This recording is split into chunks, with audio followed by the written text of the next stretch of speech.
Mm. Ah, there you are, boys and ghouls. Thank you for joining me tonight and for these past few episodes. It's been a wonderful experience hosting the show for you for the last few weeks. I hope we can all get together again and do it soon after this is over. Well, to close out the RCN TV Halloween Horror Movie Marathon, tonight we'll be bringing you one of the best and one of the worst films ever made. Or at least that I have access to and can show you for free. What am I doing just sitting here? Well, alright. I know it's supposed to be a special occasion and all that, but I thought tonight I would just take time to sit back, relax, enjoy a quiet, low-key evening at home. Just kidding.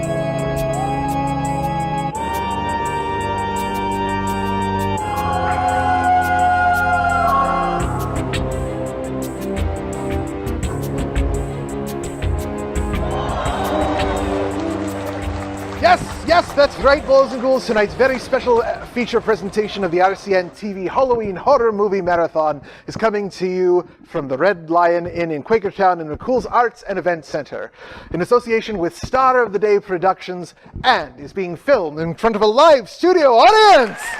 All right. Well, as live as a crowd like this can be. Honestly, it looks a little dead out there. So we've got a few zombies, a couple of vampires, some ghosts. Seems to be fitting for the films we have going tonight. Are you creeps ready to have a good time? I can't hear you, things. Let me hear you howl. Ow. That's a natural hitting. All right, creeps, let's get the show on the road.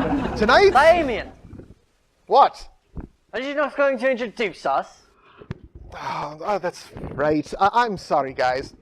I sometimes tend to forget that this show isn't only about me. I've brought a few friends along to give me a hand.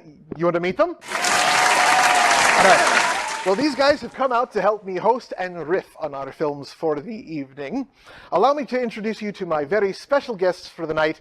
First up, we have my former shipmate and oldest living, dead, undecided friend. Ladies and gentlemen, he appeared in the first episode of the marathon this year. Boys and ghouls, give it up for Pickpocket Pete. How are you doing, Pete? I'm doing all right. I'm having a good time, and I get to curse at the audience. No, you can't curse. Slime and snails and puppy dog tails, days for work and nights for thrills. Toadstool. Not a curse? Go sit down. Next up, we have an even older colleague of mine. It took me a little while to wrap my head around who to bring out here, but in the end I was finally able to dig her up. Here is Egyptian mummy, former high priestess Mimosa. Thank you for joining us, Mimosa. How are you doing tonight? Very good. It is much more lively there than a crypt. What are you doing? Subtitles. Go sit back down. Mimosa? All right, now that we've made proper introductions, we can get this party started. My guests here were originally going to riff both of our films tonight, but with the passing of the late, great George A. Romero, I felt that we should let one of his greatest works stand on its own merits. We'll be pausing during the film, though, just to break things up a bit, but we won't be doing any of the riffing until the second movie. Now, that's when the real fun will start. So first, we are going to play the classic 1968 film that pretty much got the whole modern zombie genre started. Prior to Romero's Night of the Living Dead, zombie was still a term relegated to movies and stories primarily about voodoo, a misunderstood religion from Haiti, and made its way to the southern United States. These zombies were dead people brought to life by an evil voodoo priest in order to do their bidding. Pretty simple, really.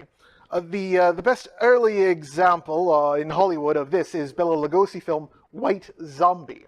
And in more modern cinema, it was portrayed excellently in The Serpent and the Rainbow, starring Bill Pullman. Romero calls his creatures ghouls, which I'll get into a little bit more later on. But first, let's honor the memory of the late, great George A. Romero and get the ball rolling tonight with his 1968 black and white classic film, Night of the Living Dead.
They ought to make the day the time changes, the first day of summer.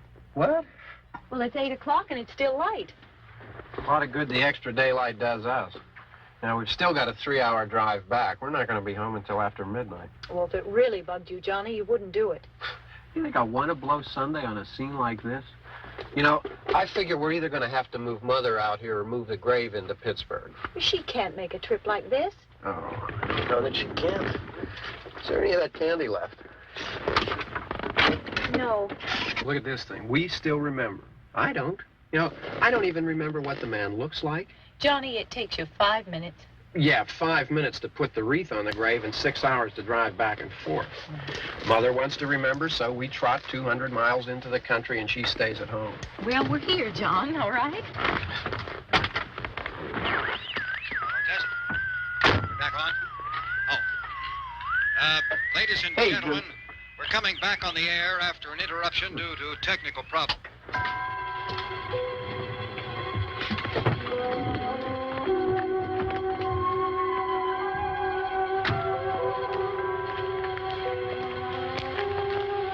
There's nothing wrong with the radio. Must have been the station. Which row is it in?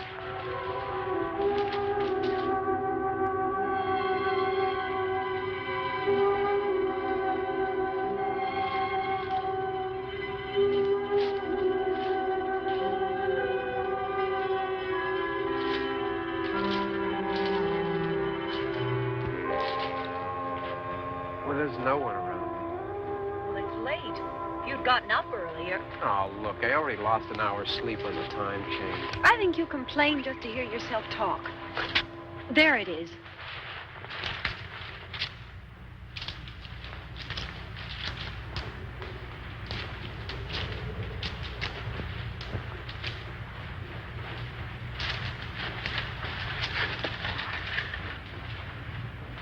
I wonder what happened to the one from last year. Each year we spend good money on these things. We come out here and the one from last year's gone. Well, the flowers die, and the caretaker or somebody takes them away. Yeah, a little spit and polish. You can clean this up. Sell it next year. Wonder how many times we bought the same one.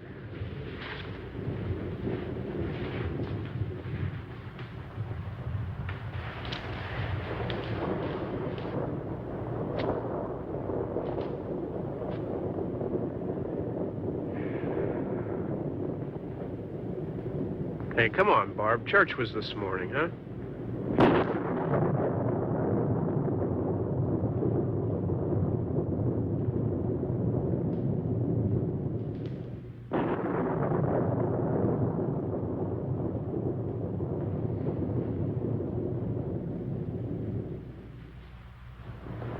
Hey, I mean praying's for church, huh? Come on. I haven't seen you in church lately. Well, there's not much sense in my going to church. Do you remember one time when we were small, we were out here? It was from right over there. I jumped out at you from behind the tree, and Grandpa got all excited, and he shook his fist at me, and he said, "Boy, you be damned to hell." Remember that? Right over there. Well, you used to really be scared here.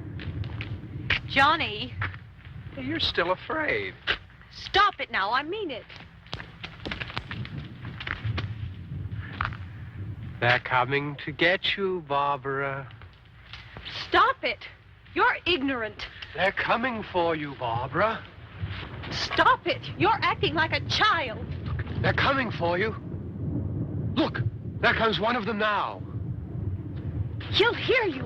Here he comes now. I'm getting out of here. Johnny.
All right.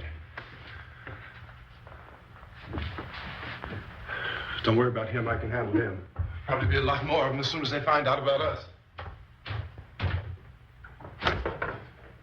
The truck is out of gas.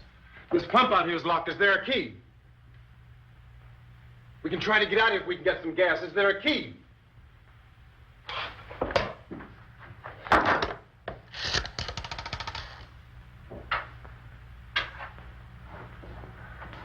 suppose you've tried this.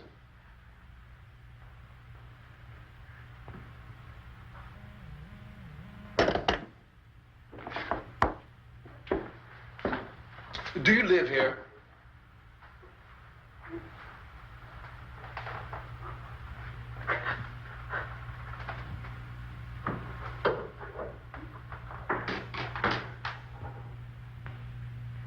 Jesus.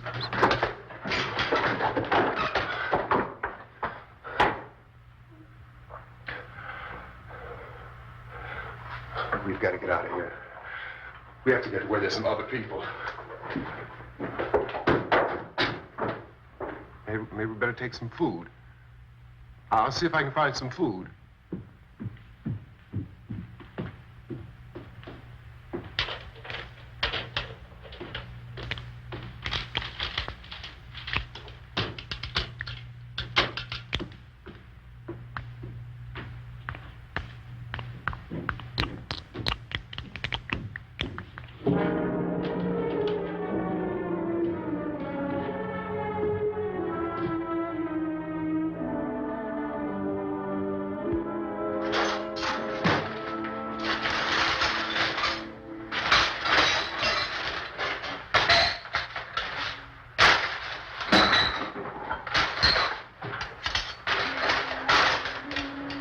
What's happening?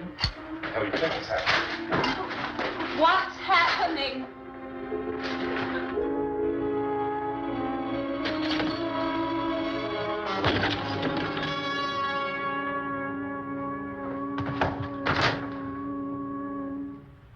Two of them.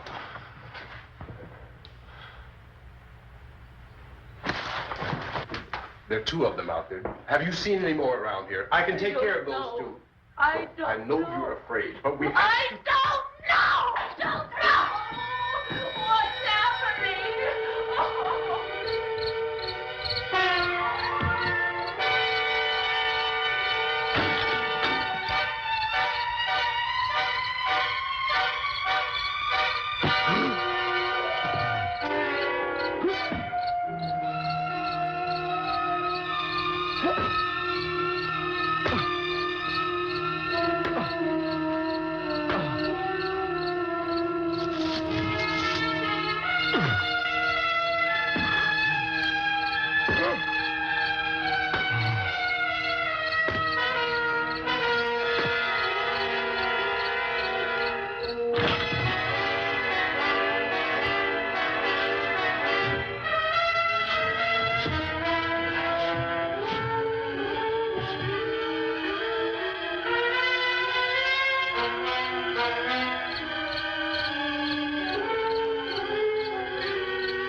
They know we're in here now.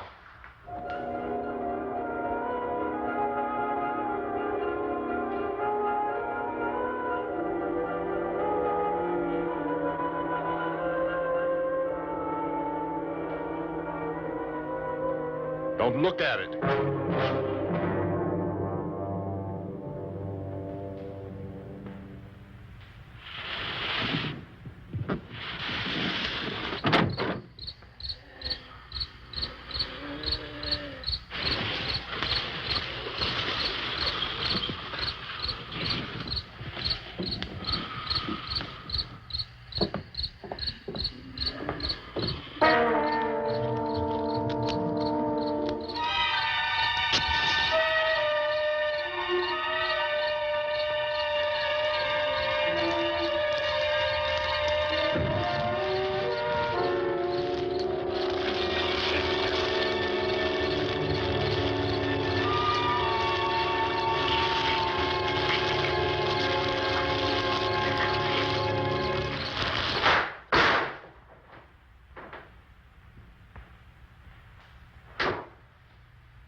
Get some more lights on in this house.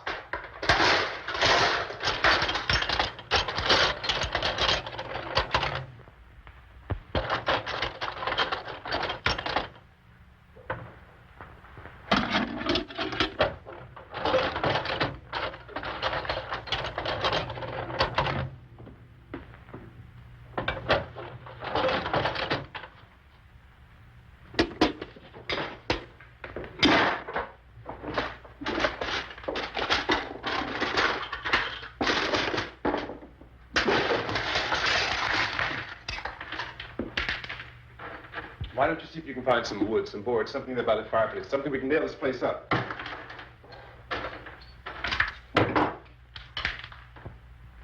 Oh, God damn! Look, I know you're afraid. I'm afraid too. But we have to try to board the house up together. Now, I'm going to board up the windows and the doors. Do you understand? We'll be all right here. We'll be all right here until someone comes to rescue us. But we'll have to work together. You'll have to help me. Now, I want you to go in and get some wood so I can board the place up. Do you understand? Okay? Okay?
Well, I think that's a good spot for a short break. We'll let Ben and Barbara do their nailing in private. Are you all enjoying it so far?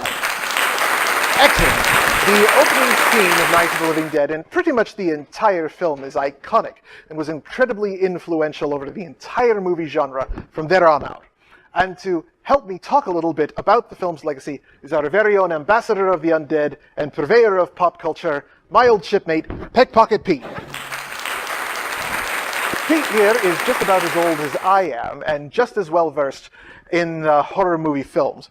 Pete, why don't you tell us a little bit more about the movie's influence?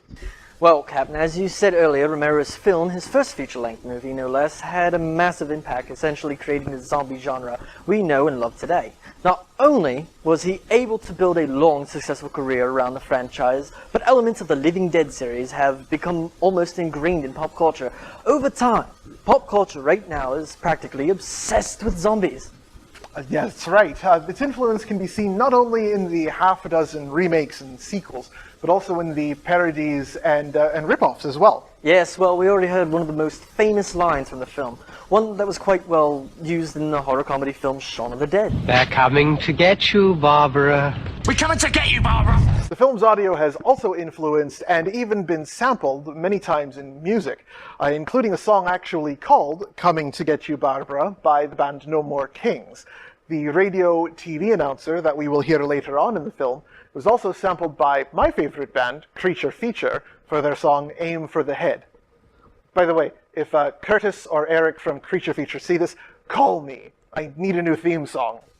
Then there's the series of rip-off movies based on the original more comedic screenplay of Romero and partner John Russo wrote. Ah, yes, the Return of the Living Dead series. Bingo! Those are a little more campy and gory and take place in the 80s. Had a certain punk aesthetic.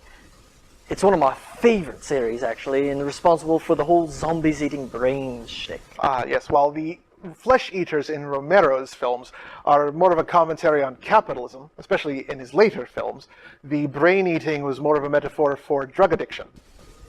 Well, Hollywood certainly has capitalized on the appeal and genre with more and more movies coming out, and the popularity of shows like The Walking Dead. The public definitely seems addicted to the zombie apocalypse. You think it will ever happen? Well, you know what they say in the sequel. When there's no more room in hell, the dead will walk the earth. Pete, I've been to hell. It's basically a gigantic landfill and has been full for centuries. But I think they started recycling. Why? It's not like they have to worry about global warming. What? Oh, yes. Well, let's get back to the movie. We'll catch up with you lot in a little later.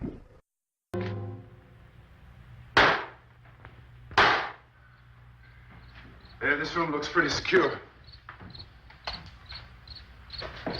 If we have to, we can run in here and board up the doors. Won't be long for those things be back pounding their way in here. They're afraid now.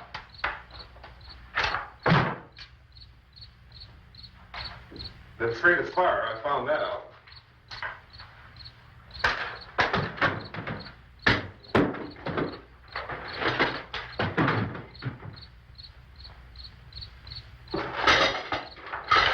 You know a place back down the road called Beekman's?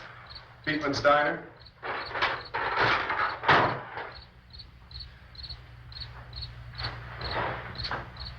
Anyhow, that's where I found that truck I have out there. There's a radio in the truck. I had jumped in to listen to it when a big gasoline truck came screaming right across the road. Well, there must have been 10, 15 of those things chasing after it, grabbing and holding on. Now, I didn't see them at first. I could just see that the truck was moving in a funny way. And those things were catching up to it. The truck went right across the road. Slammed on my brakes to keep from hitting it myself. It went right through the guardrail.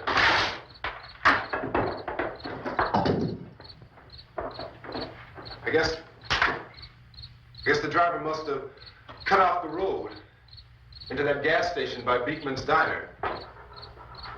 It went right through the billboard, ripped over a gas pump, and never stopped moving. By now it's like a moving bonfire. Didn't know if the truck was going to explode or what.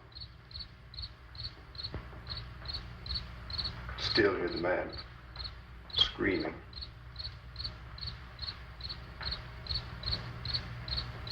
This thing is just backing away from it.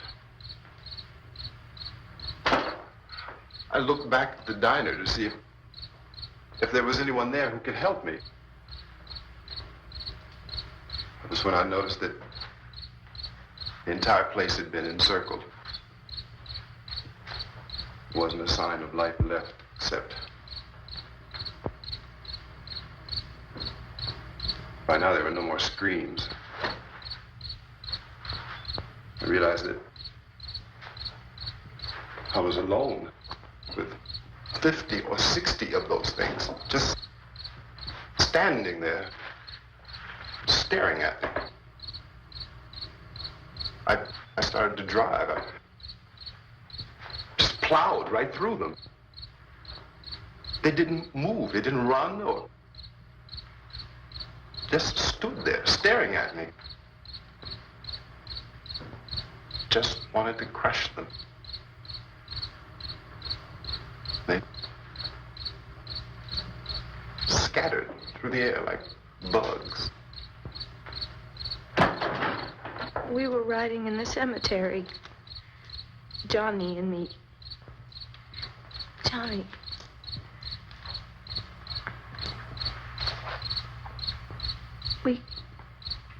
We came to put a wreath on my father's grave.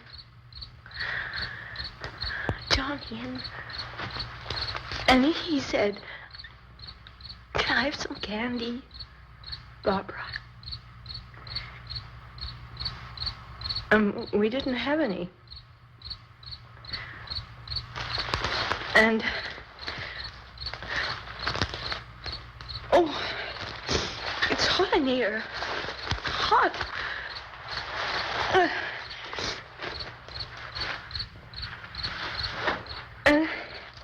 And he said, "Oh, it's late. Why did we start so late?" And I said, "Johnny, if you'd gotten up earlier, we wouldn't be late." Johnny asked me if I were afraid. And I said, "I'm not afraid, Johnny."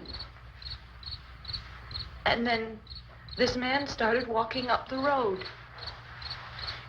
He came slowly, and Johnny kept teasing me and saying, "He's coming to get you, Barbara." And I laughed at him and said, "Johnny, stop it." And then Johnny ran away. And I went up to this man, and I was going to apologize. Why don't you just keep calm? And I looked up, and I said, "Good evening." And he grabbed me. He grabbed me, and he ripped at me.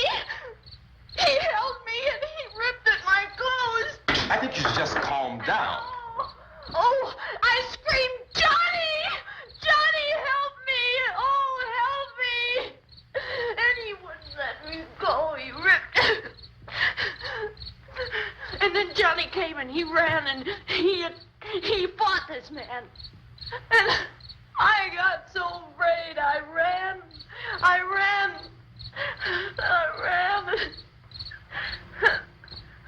And Johnny didn't come. We have to wait for Johnny.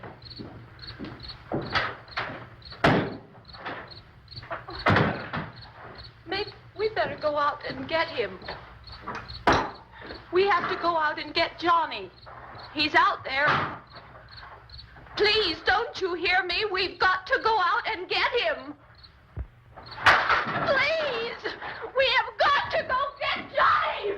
Please help me! Please! Don't you know what's going on out there? This is no Sunday school picnic. Don't you understand? My brother is alone! Your brother is dead. No! My brother is not dead! Oh. Oh.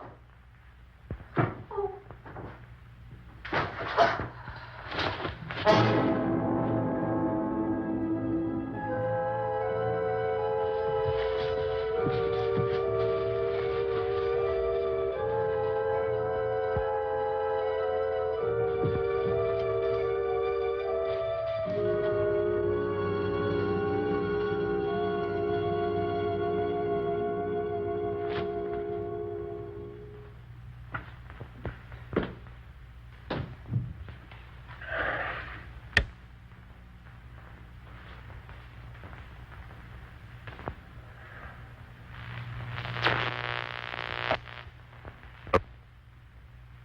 Because of the obvious threat to untold numbers of citizens, and because of the crisis which is even now developing, this radio station will remain on the air day and night. This station and hundreds of other radio and TV stations throughout this part of the country are pooling their resources through an emergency network hookup to keep you informed of all developments. At this hour, we repeat, these are the facts as we know them. There is an epidemic of mass murder being committed by a virtual army of unidentified assassins. The murders are taking place in villages, cities, rural homes, and suburbs with no apparent pattern or reason for the slayings. It seems to be a sudden, general explosion of mass homicide. We have some descriptions of the assassins. Eyewitnesses say they are ordinary-looking people. Some say they appear to be in a kind of trance. Others describe them as being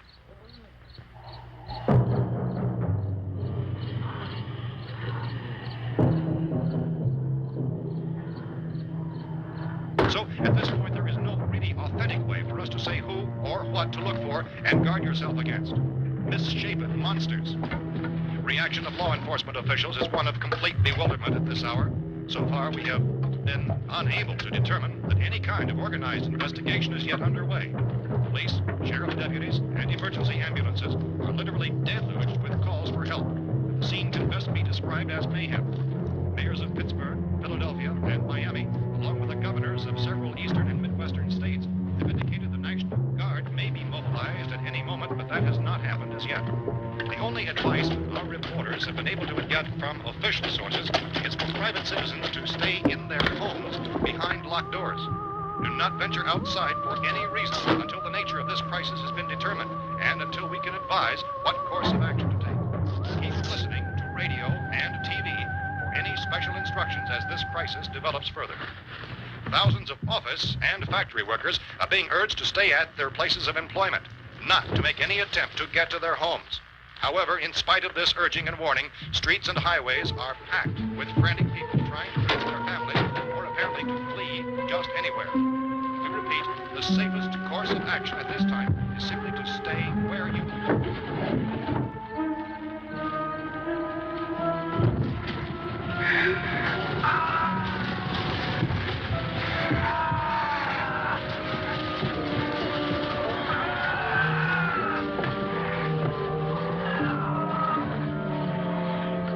Ladies and gentlemen, we've just received word that the president has called a meeting of his cabinet to deal with the sudden epidemic of murder which has seized the eastern third of this nation. The meeting is scheduled to convene within the hour.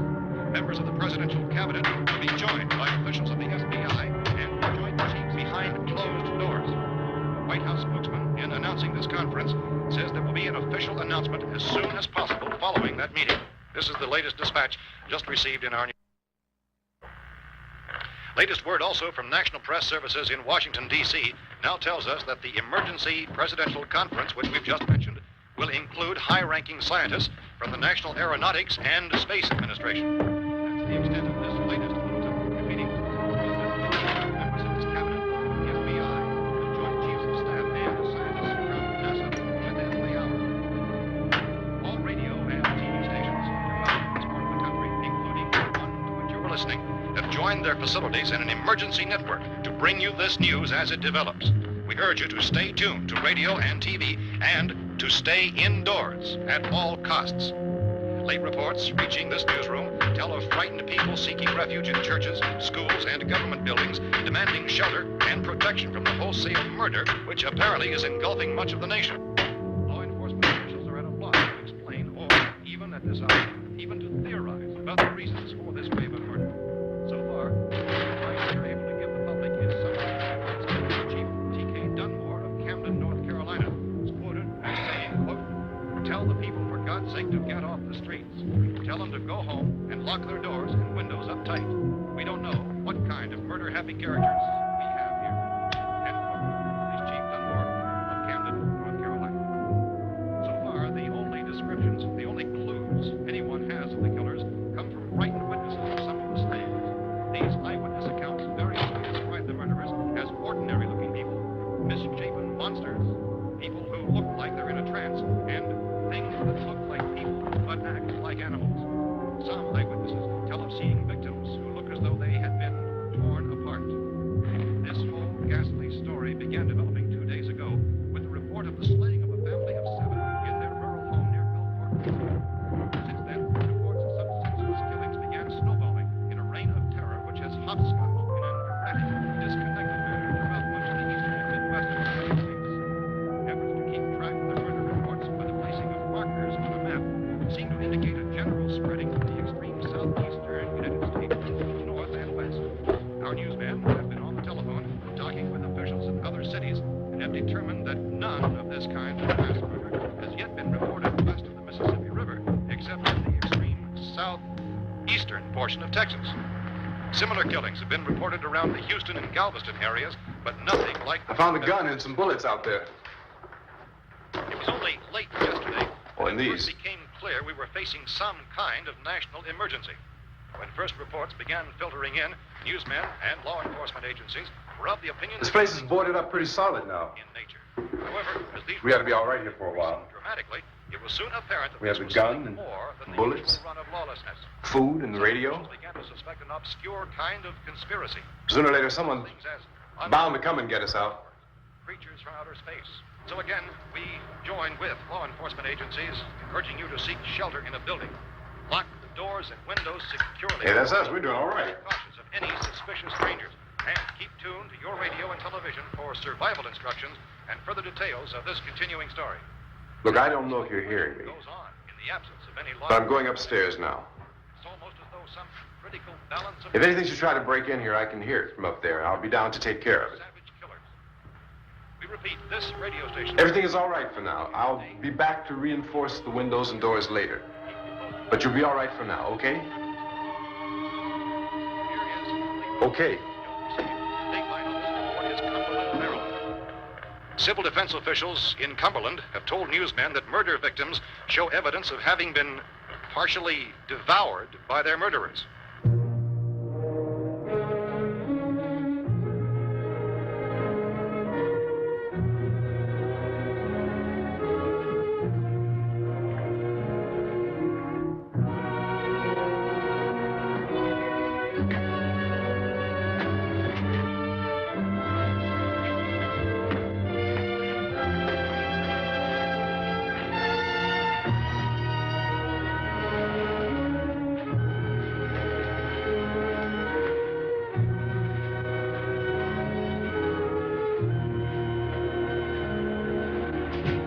Consistent reports from witnesses to the effect that people who acted as though they were in a kind of trance were killing and eating their victims prompted authorities to examine the bodies of some of the victims. Medical authorities in Cumberland have concluded that in all cases, the killers are eating the flesh of the people they murdered. Repeating this latest bulletin just received moments ago from Cumberland, Maryland, civil defense authorities have told newsmen that murder victims show evidence of having been partially devoured by their murderers. Medical examination of victims' bodies shows conclusively that the killers are eating the flesh of the people they kill. And so this incredible story becomes more ghastly with each report. It's difficult to imagine such a thing actually happening, but these are the reports we have been receiving and passing on to you, reports which have been verified as completely as is possible in this confused situation. It is happening, and it would appear that no one is safe from this wave of mass murder.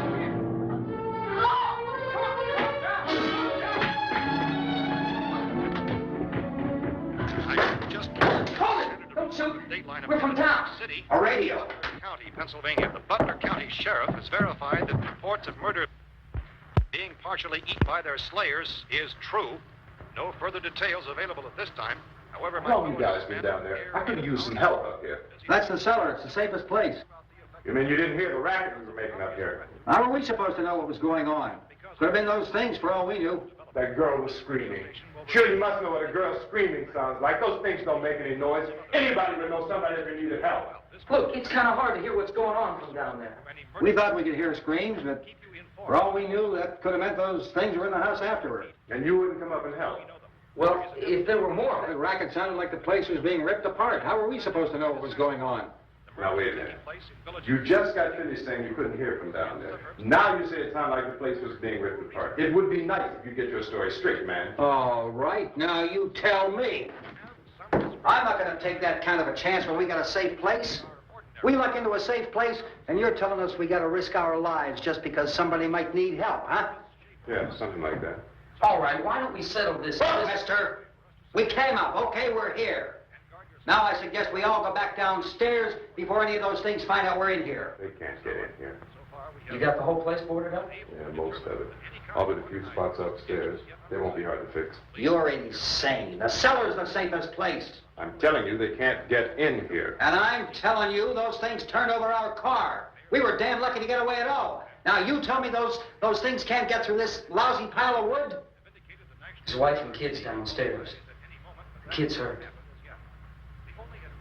Well, I still think we're better off up here.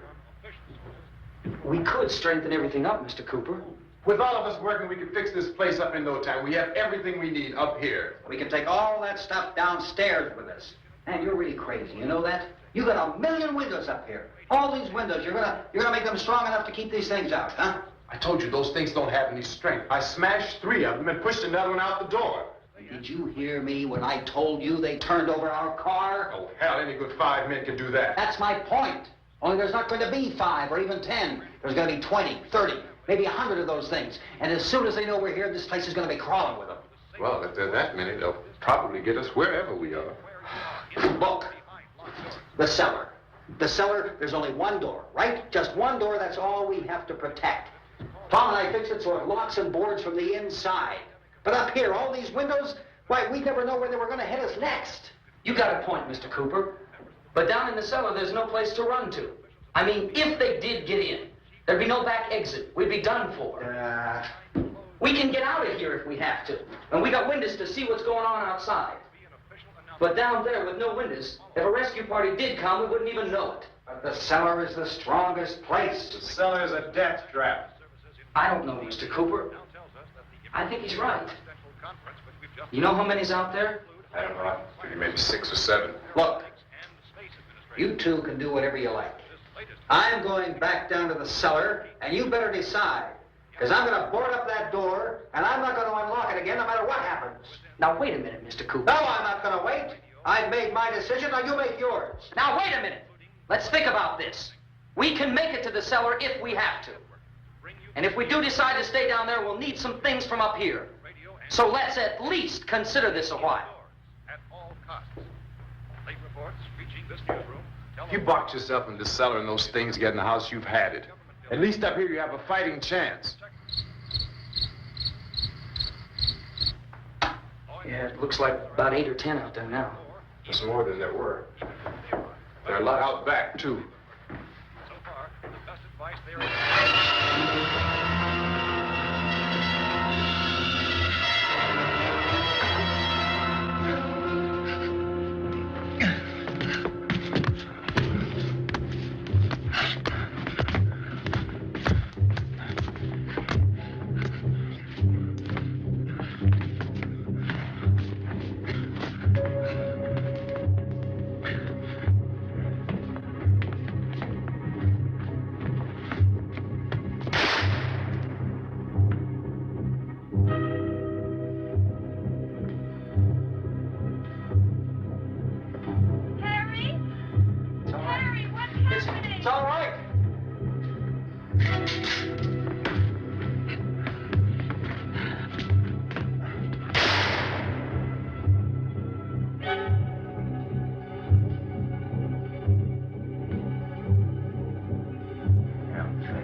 gotta fix these boards.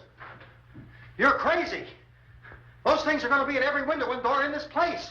We've got to get down into the cellar. Go down in that damn cellar. Get out of here!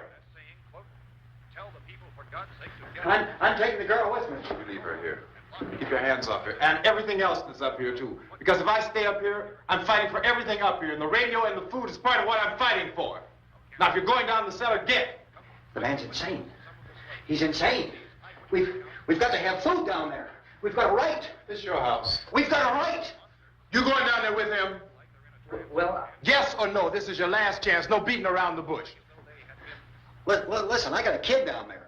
She can't possibly. I couldn't bring her up here. She can't possibly take all the racket and those things smashing through the windows. Well, you're her father. If you're stupid enough to go die in that trap, that's your business. However, I am not stupid enough to follow you. It is tough for the kid that old man is so stupid. Now, you get the hell down in the cellar. You can be the boss down there. I'm boss up here. You bastards. You know, I won't open this door again. I mean it. Mr. Cooper, with your help, we could... With my help. Let him go, man. His mind is made up. Just let him go. Wait a minute. Judy, come on up here, honey.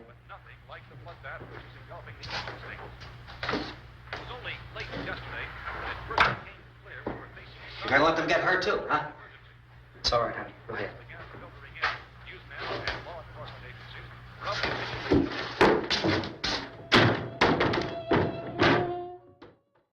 And I think that's a good spot for another break. Send all right by you, boys and ghouls?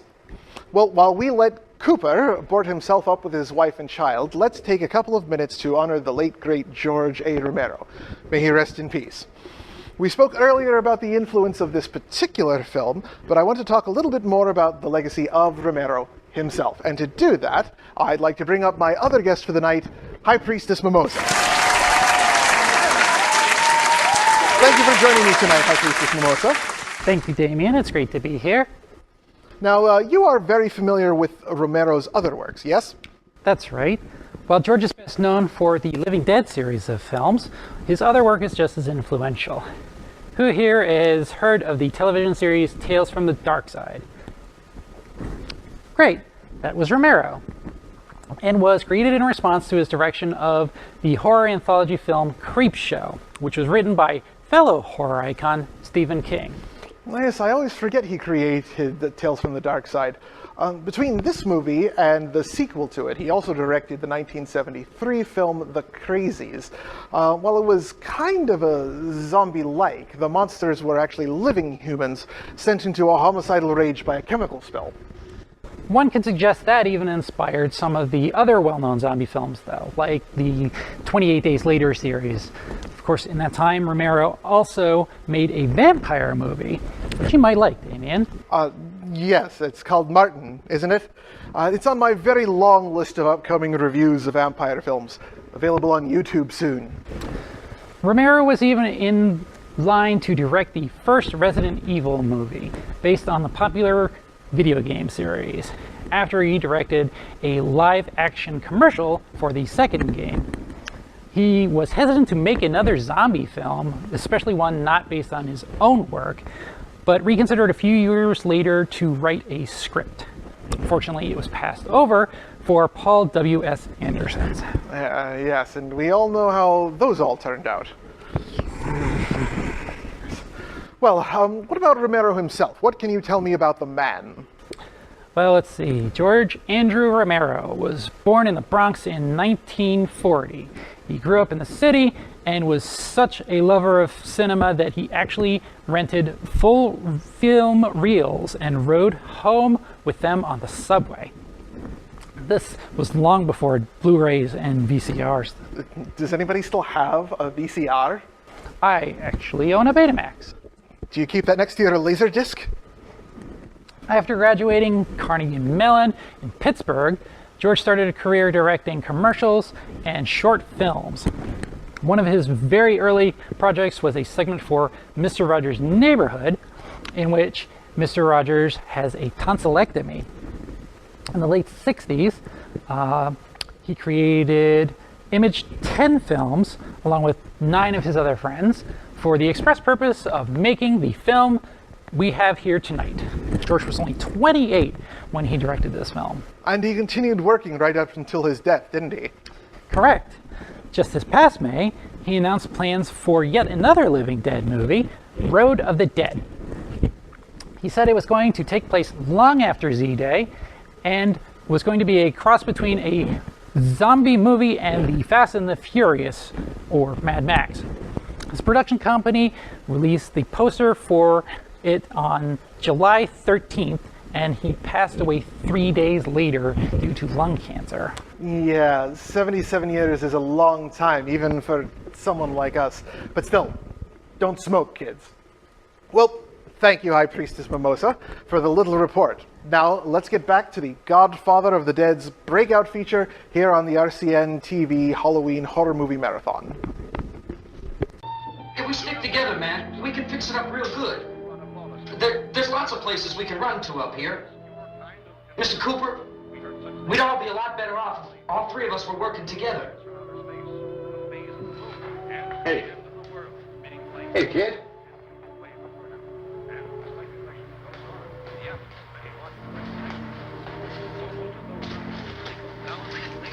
He's wrong, you know. I'm not boxing myself in down there. We repeat, this radio station will remain on the air day and night. Well, we're safe now. It's boarded up tight. What about Tom and Judy? They want to stay up there and let them. There are 2 other people upstairs, a man and a girl. We heard the screaming. Yeah, but I didn't know who they were, and I wasn't about to take any unnecessary chances. Of course not, Harry.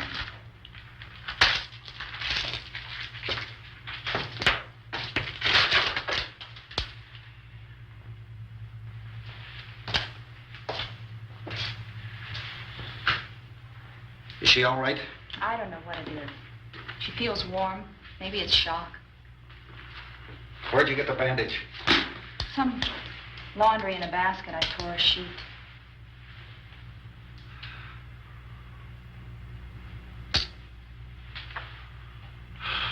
Let them stay upstairs. Let them. Too many ways those monsters can get in up there. We'll see who's right. We'll see when they come begging me to let them in down here. That's important, isn't it? What? To be right, everybody else to be wrong. What do you mean by that? Does anyone up there know why we're being attacked? Whatever it isn't just happening here. It's some kind of mass murder. It's going on everywhere. The radio said to stay inside. Radio? Radio upstairs. I heard a news bulletin. There's a radio upstairs and you boarded us in down here? I know what I'm doing. What did it say? Nothing. Nothing. They don't know anything yet. There's mass murder everywhere, and people are supposed to look for a safe place to hide. Take the boards off that door. We are staying down here, Helen. Harry, that radio is at least some kind of communication. If the authorities know what's happening, well, they'll send people for us to tell us what to do. How are we going to know what's going on if we lock ourselves in this dungeon?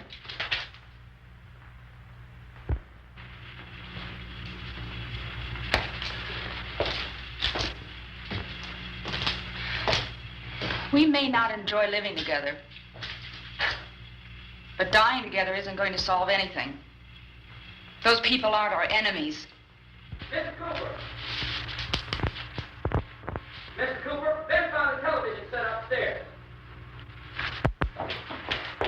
Let's go up. Tom? Yeah. If Judy would come downstairs for a few minutes, Harry and I could come upstairs. Okay, yeah, right away. Will you do it? Do I have to? Look, honey, nothing's going to get done with them down there and us up here. Do this for me. Okay. Okay, open up.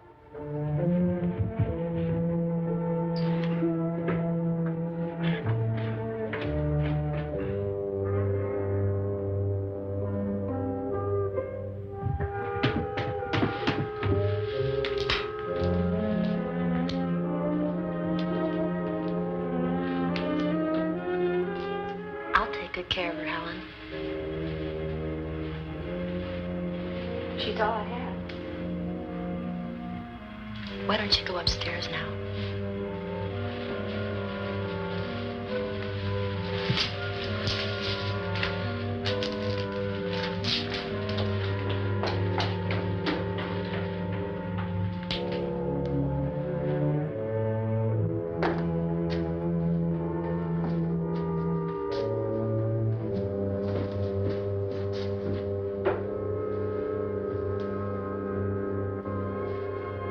Her brother was killed.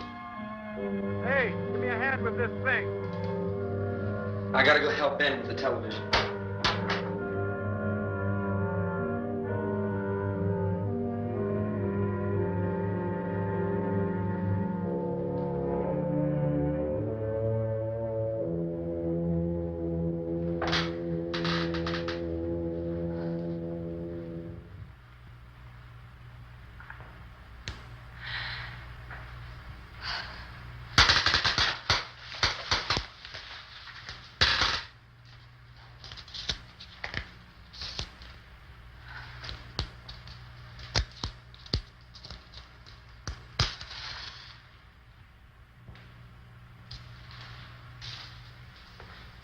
Don't be afraid of me. I'm Helen Cooper, Harry's wife.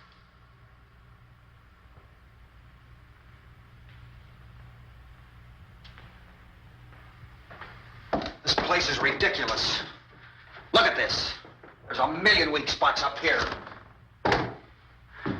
Give me one of those.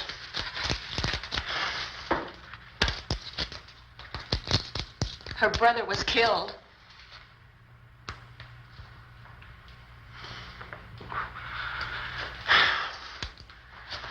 And they talk about these windows. I can't see a damn thing. There could be 50 million of those things out there.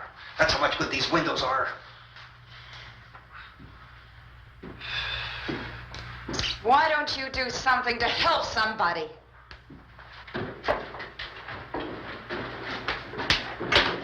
Here, I have it. Drag a couple of those chairs together. There's a socket over here.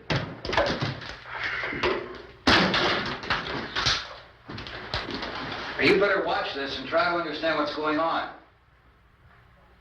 I don't want anyone's life on my hands. Is there anything I can do to I don't want to hear any more from you, mister. If you stay up here, you take orders from me. And that includes leaving the girl alone. It's on, it's on. There's no sound. Play with the rabbit ears. Its reports, incredible as they seem, are not the results of mass hysteria. Mass hysteria. What do they think? We're imagining all this? Shut up! In all parts of the country. The wave of murder which is sweeping the eastern third of the nation is being committed by creatures who feast upon the flesh of their victims. First eyewitness accounts of this grisly development came from people who were understandably frightened and almost incoherent. Officials and newsmen at first discounted those eyewitness descriptions as being beyond belief. However, the reports persisted. Medical examinations of some of the victims bore out the fact that they had been partially devoured.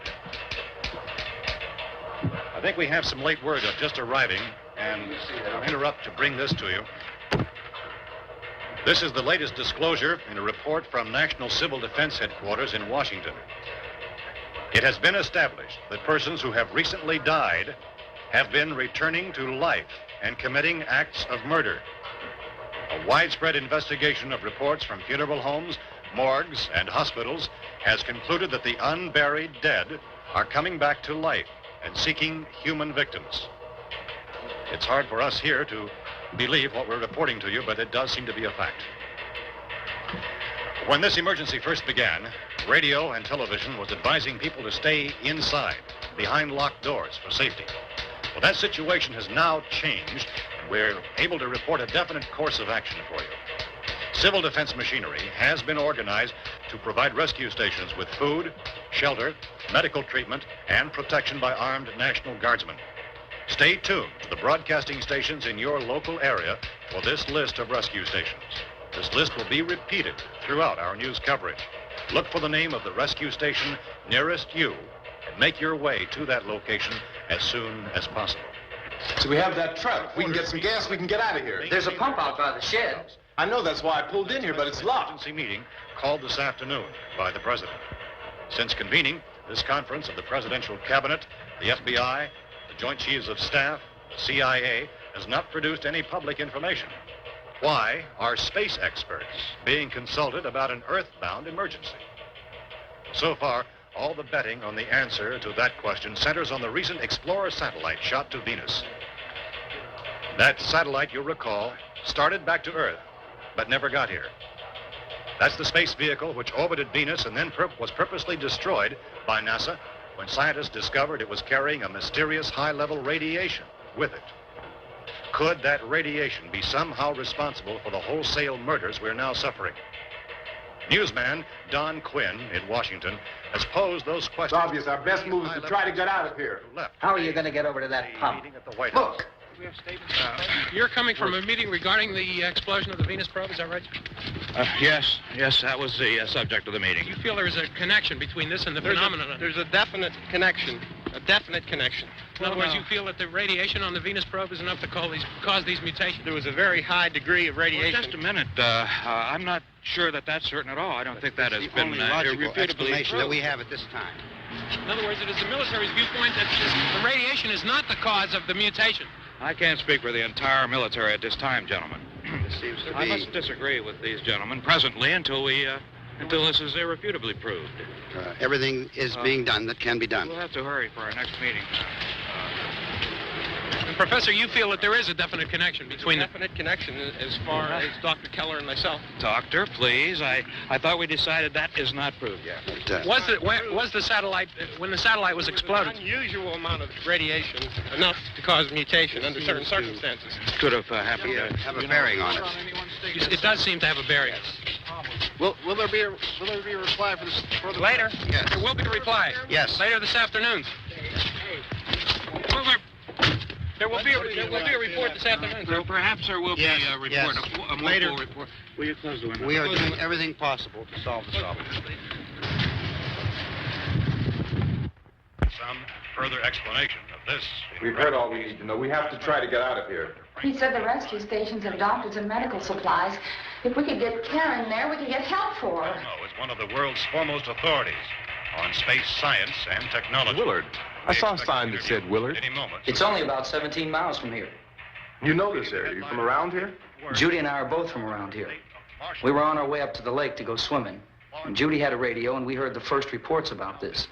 So we knew the old house was here, and we came in and found the lady upstairs dead. Then these other people came.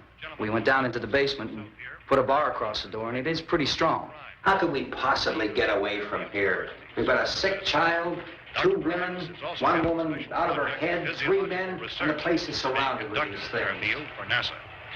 Dr. Grimes, your entire staff, I know, has been working very hard to find some solution to these things that are happening.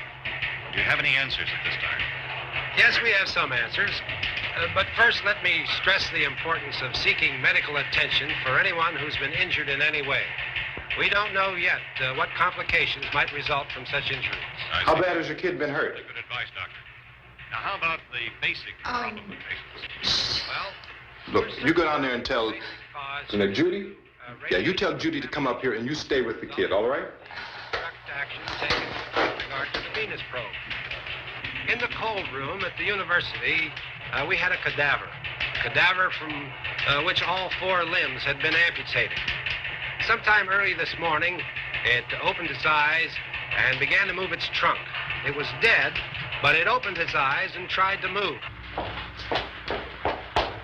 They want you upstairs. Did she ask for me? She hasn't done anything. I don't understand. Baby. It's Mommy. I heard. I'll come back down as soon as I find out what they want. Thank you, Judy. The body should be disposed of at once, preferably by cremation. Well, how long after death, then, does the body become reactivated? It's only a matter of minutes. Minutes? Well, that doesn't give people time to make any arrangements. No, you're right. It doesn't give them time to make funeral arrangements. The bodies must be carried to the street and burned. They must be burned immediately. Soak them with gasoline and burn them. The bereaved will have to forego the dubious comforts that a funeral service will give. They're just dead flesh and dangerous. I see. Judy, I need you to find some bedspreads or sheets to tear up into small strips, okay? Is there a fruit cellar here? Yes. We need some bottles or jars to make Molotov cocktails and hold them out while we try to escape. Hey, there's a big can of kerosene down there. I'll see what I can find. I'll look for the bottles. There's a big key ring down there. There may be a key to the gas pump on it. I'll check. We can toss the cocktails from a window upstairs. Meantime, a couple of us can go out and try to get the gas and come back for the rest of the people. But that'll leave a door open someplace. Yeah, that's right. It better be this door. It's closer to the truck. Before we go out, we'll put some supplies behind the cellar door. While we're gone, the rest of you can hold up in there. I found some fruit jars in the cellar. And there's a key on here that's labeled for the gas pump out back. I'm not really that used to the truck. I found it abandoned. I can handle the truck, no sweat. You're it, then. You and I'll go.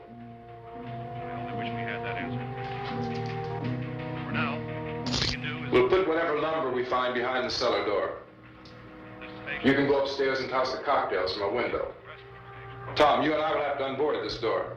After you toss the cocktails, you hustle back down here and lock this door. It's no good to board it up because we'll have to get back in quickly. After we get the gas and get back into the house, then we'll worry about getting everybody into the truck. Now let's move it. Place to flee for safety, except for the rescue station, which has been set up. Indications are that before this emergency is over, we will need many, many more such rescue stations.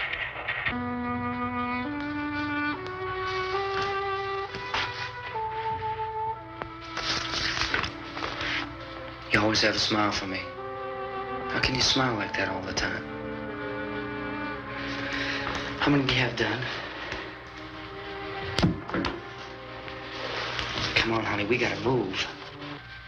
Tom, are you sure about the phone? The phone is dead out. All you get is a recorded message. If I could only call the folks. They're going to be so worried about us. Everything will be all right.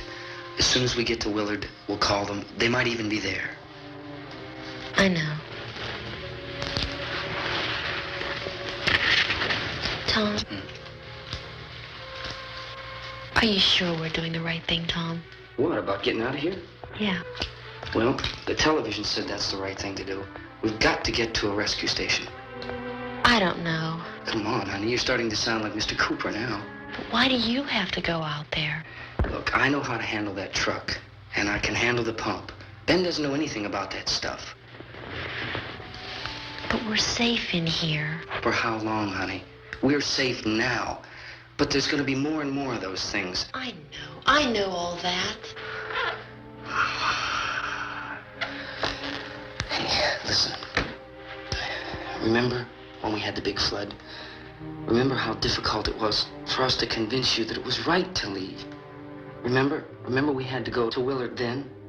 This isn't a passing thing, honey. It's not like just a wind passing through. We've got to do something, and fast.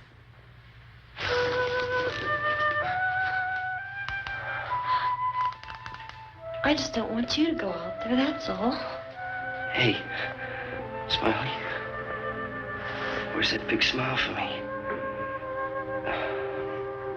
Boy, you're sure you'll use it all, are you? We've got work to do, honey. And you...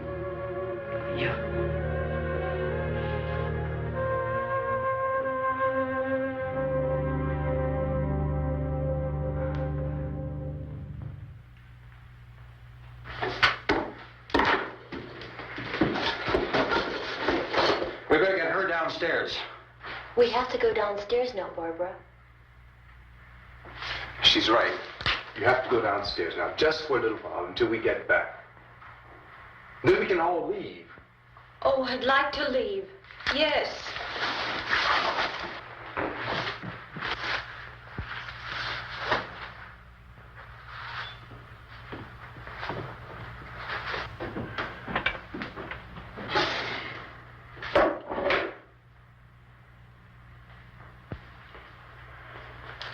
Good luck. Yeah.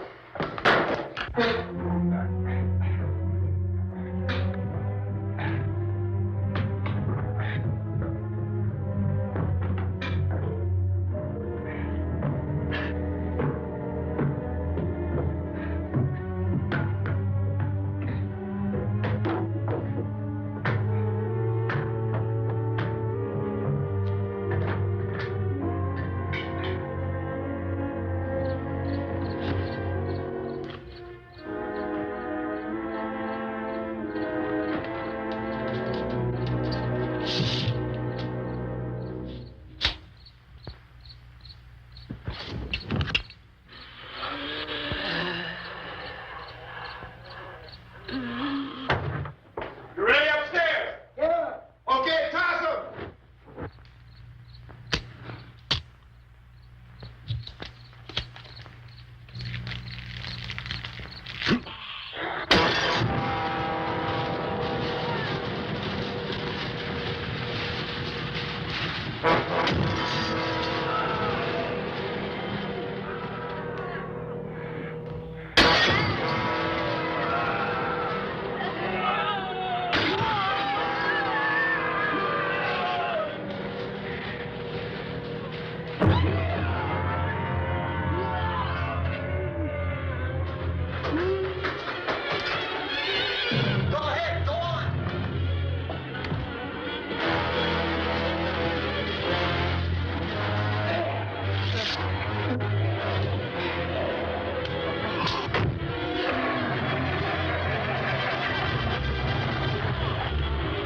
I'm going with him. Get back in the cellar. I'm going. It's too late. It's too late.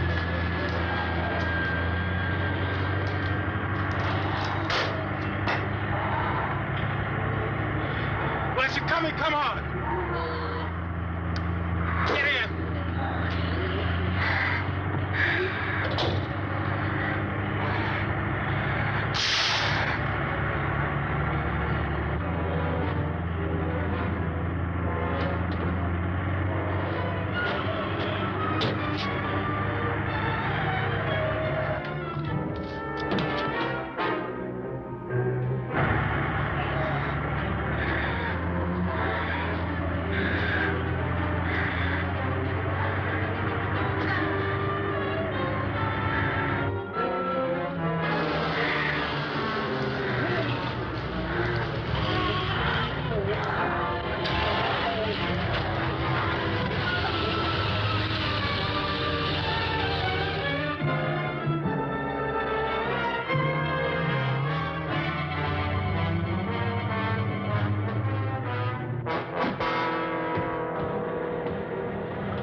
This key won't work. Watch it.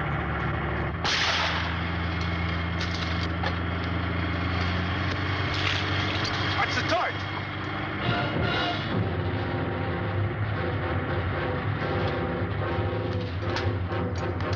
Gotta get away from the pump.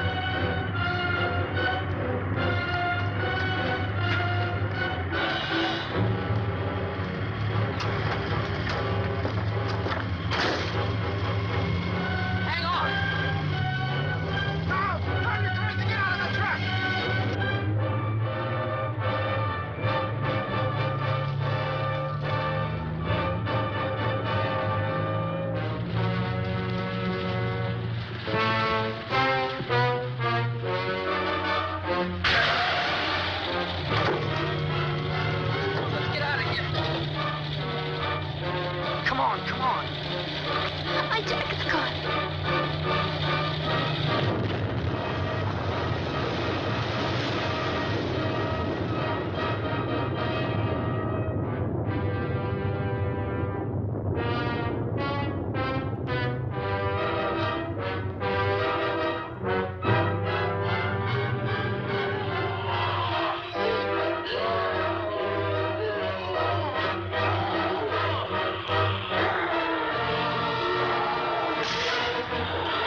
All right, settle down, class, settle down.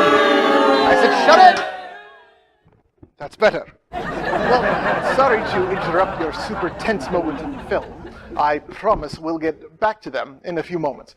For now, welcome to class, to Identifying the Undead 101. I'll be your instructor for the evening, Professor MacDonovan. I always wanted to teach at Hogwarts. If that Fleabag Lupin can do it, I don't see why I couldn't. Anyway, tonight, the evening's curriculum is all about the history of the zombie, or at least what we in modern culture refer to as a zombie. First, let's discuss the original zombie legends. The word, the word and concept of the zombie comes originally from Haitian folklore and first appears in English literature in an 1819 book about the history of Brazil. The Haitian culture and religion had spread to Brazil by that time. The word's first real exposure to the Western world, though, was in the novel The Magic Island from 1929, in which the protagonist encounters a voodoo cult in Haiti. Despite the growing notoriety of the term at this time, it was curiously not used by horror novelist Howard Phillips Lovecraft, who wrote about undeath often during this and the following decades. From there, though, it only took about 3 years to be used by Hollywood in the film White Zombie, starring legendary Dracula actor Bela Lugosi. I miss him.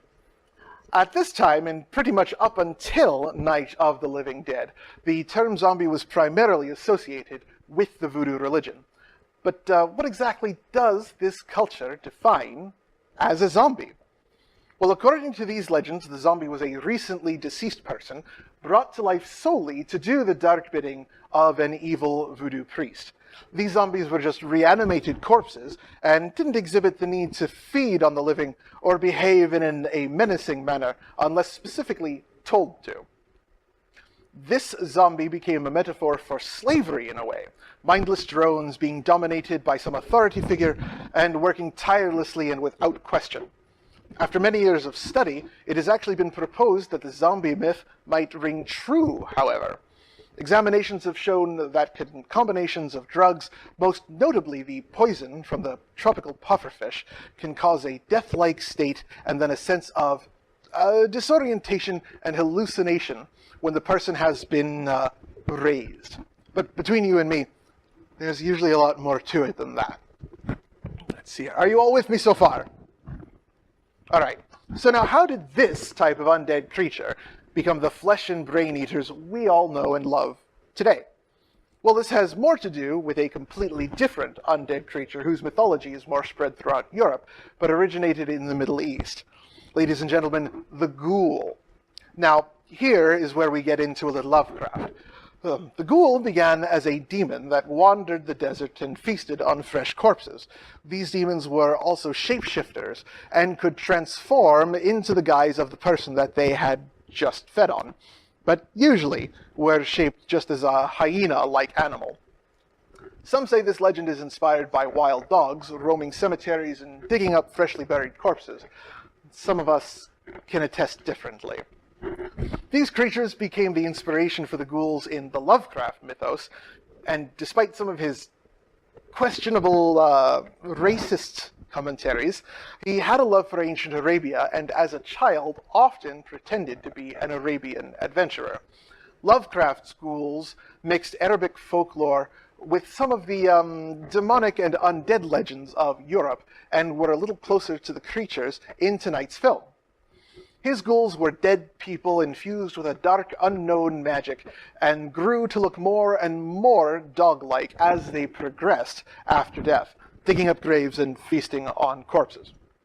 In Hollywood and most European folklore, the ghoul is just a walking corpse that acted more like a ghost.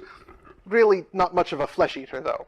Romero uses the term ghoul to refer to the creatures in the radio and news broadcasts for this film. He even has gone on record as stating he didn't want the reanimated corpses in his film to be called zombies because he felt that they were distinct enough for people to be able to tell the difference. So much for that. Of course, Romero's decision not to use the term has also grown into its own media trope, with people in zombie films refusing to use the term and never actually calling them the zombie word. For example, walkers in The Walking Dead. The army of the dead in Game of Thrones isn't filled with ice zombies, but they're called whites. The hordes of cannibals in 28 Days Later series are just called the infected. In fact, Shaun of the Dead once again even plays with this trope, having the protagonist specifically tell others that they aren't using the Z word because of the implications are too much for them to handle, despite already being smack dab in the middle of a zombie apocalypse. You know what? All right, that's enough of my lecturing for the night. Let's just get back to the carnage.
Isn't it 3 o'clock yet?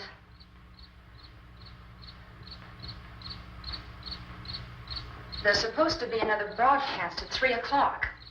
10 minutes. Oh, only 10 more minutes? We don't have very long to wait. We can leave. Well, we better leave soon. It's 10 minutes to 3.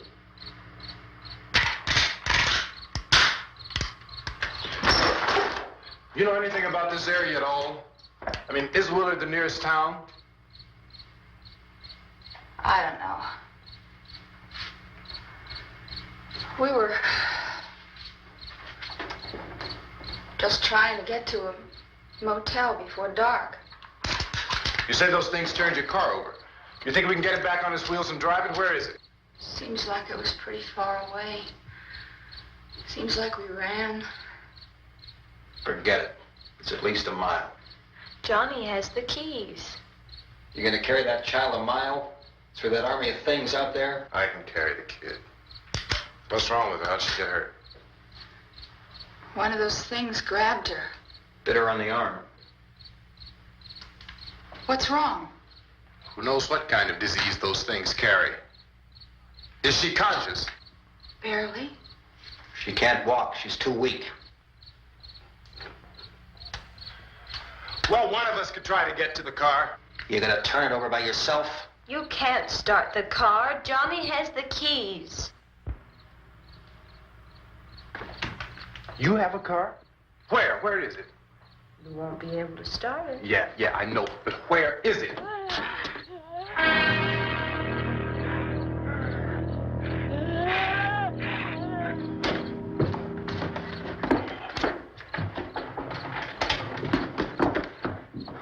Good Lord.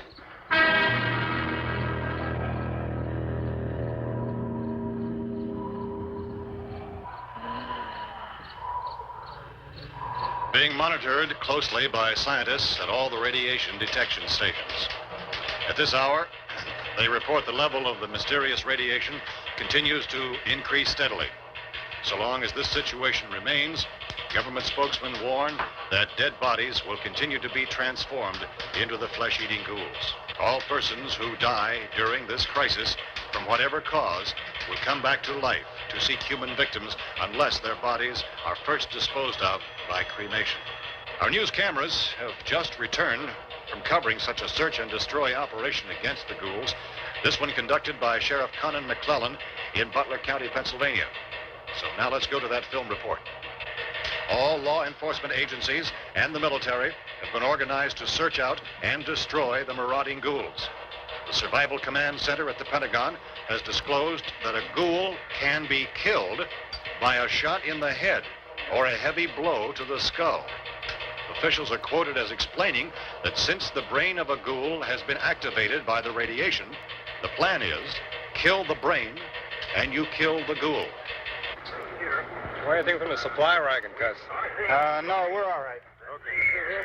Hey, Cass, put that thing all the way in the fire. We don't want it getting up again. All right, Chief McClellan, how's everything going? Oh, things aren't going too bad. Men are taking it pretty good.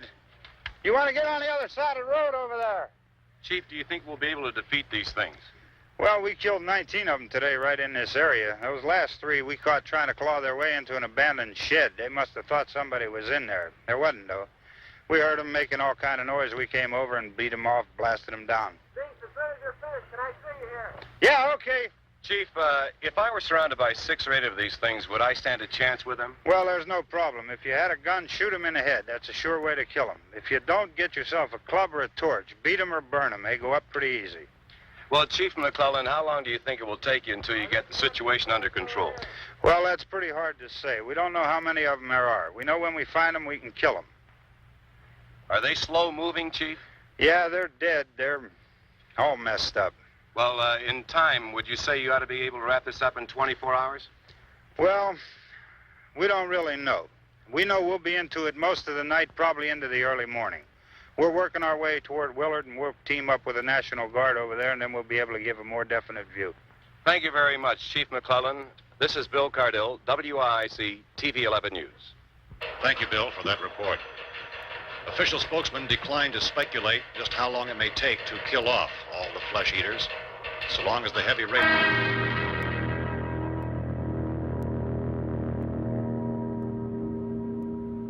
Is the fuse box in the cellar? I don't know. It isn't the fuse. The power lines are down. Helen, I have to get that gun. Haven't you had enough? What? 2 people are dead already on account of that guy. Take a look out that window, click it.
Hey, Vince, Al, you want to get about 4 or 5 men and a couple dogs? There's a house over here behind those trees. We want to go check it out.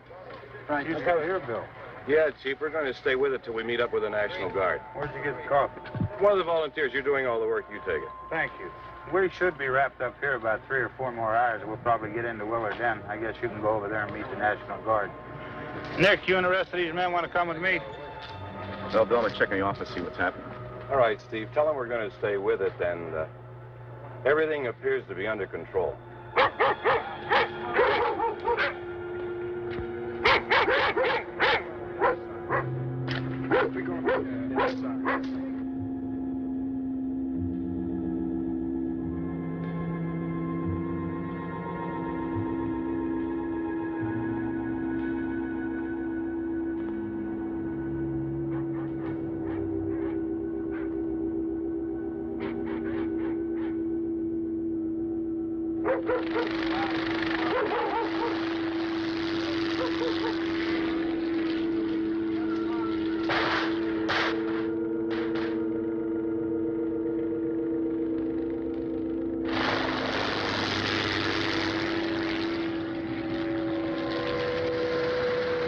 They need you down there by the barn.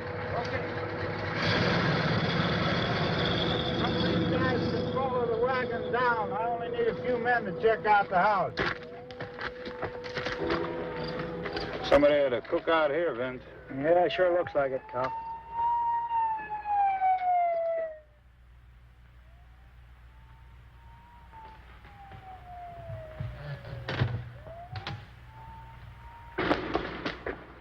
Okay, come over. Group of police in the other part.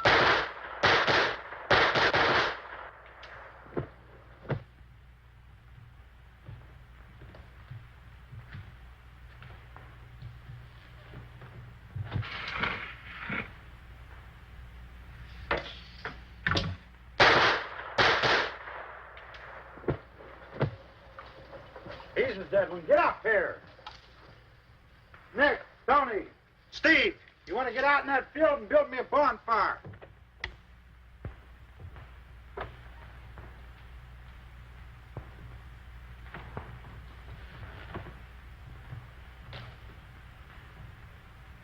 You, drag that out of here and throw it on the fire. Nothing down here. All right, go ahead down and give him a hand. Let's go check out the house. There's something there. I heard a noise.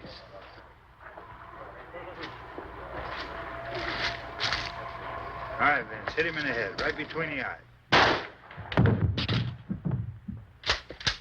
Good shot. Okay, he's dead. Let's go get him. That's another one for the fire.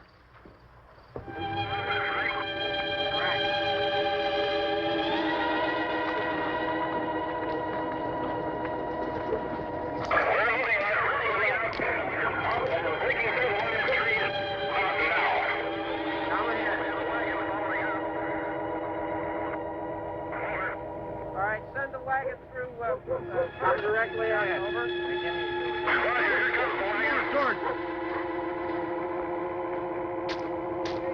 Keep those dogs back off of those things.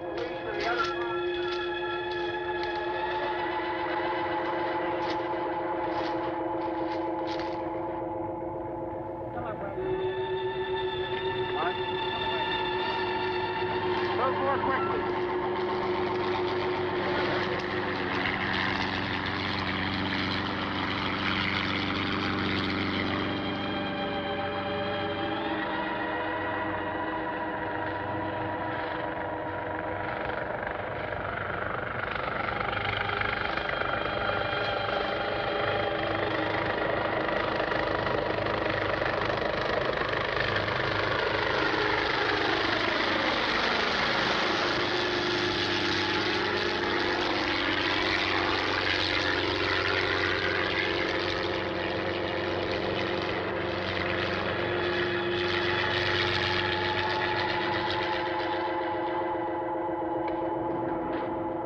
Come ahead with the motorcycle, please.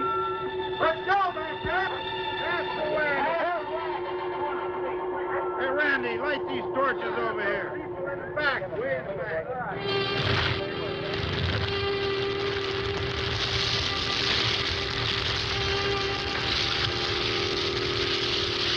All right, how do you guys like the film?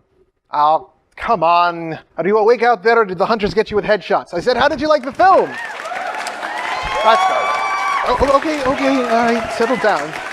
Now, as we've discussed, Night of the Living Dead and George A. Romero have had a massive impact on pop culture and modern society in ways we cannot even begin to fathom. So I'm very happy you could all join me, Lord Damian MacDonovan, as we showed this film for the third time on the RCN TV Halloween Horror Movie Marathon. And I want to thank the Red Lion Inn and Main Street Arts and Events at McCool's, as well as Star of the Day Productions for helping me make this little shindig happen. And you guys really should check out Star of the Day's upcoming production of Annie Jr. here at McCool's this December. I'd also like to make mention of some of the other things that Main Street Arts and Events at McCool's and the Red Lion Inn have to offer. Located in Quakertown, Pennsylvania, the Red Lion Inn and Main Street Arts and Events at McCool's not only play home to Star of the Day productions, but also a rock cover band called U-Bass, a vintage dance troupe, a Magnolia Sadies, and a fine artist, Jim Lukens, who I think is in the audience tonight. Yes? Okay, all right. Here we go. Main Street Arts and Events also hosts the Quakertown Ghost Walking Tours on the weekends in October, and occasionally a haunted house. I also want to thank Scott of Open Show LLC for supplying us with lights, projections, and of course, sound for the night also. Jan Hensch, proprietor of the Red Lion Inn, as well as the Main Street Arts and Events here at McCool's, would also like me to let you know that they have recently obtained non-profit status.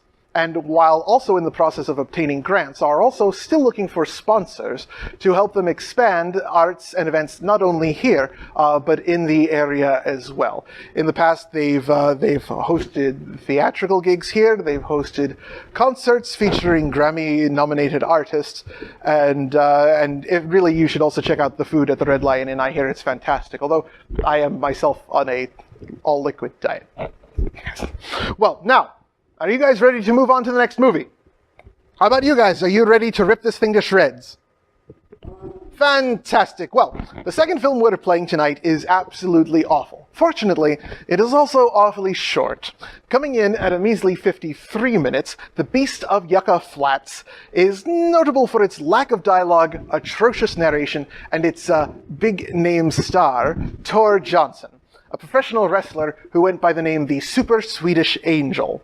People may better recognize him from his role as Inspector Clay in Ed Wood's Plan 9 from Outer Space, which was filmed only about 2 years before this. I'm still not sure if this is a step up or a step down in his career. In the film, Tor plays the titular beast, created after he wanders into a nuclear testing site. The entire movie was filmed without sound and then dubbed later. Because of this, director and producer Coleman Francis ended up narrating most of the film and hiding most of the gunshots and people talking off camera or in shadow. Seriously, nobody actually talks when they are on camera. Even Tor Johnson just says absolutely nothing but a few grunts and groans, and that isn't until after he becomes the beast. Fortunately, my guests, Pickpocket Pete and High Priestess Mimosa, and I will be riffing on the film for the rest of the evening. And so, for your viewing displeasure, and I say displeasure because, and I say viewing actually because the star absolutely has no lines whatsoever, the RCN TV Halloween Horror Movie Marathon presents The Beast of Yucca Flats.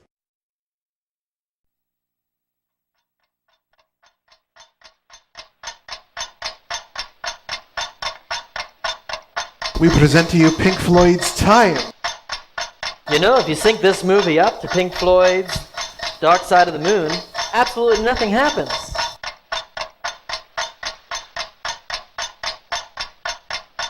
This is your life ending 1 second at a time.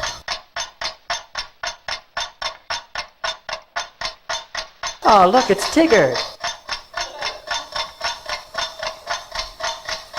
Unclean, unclean.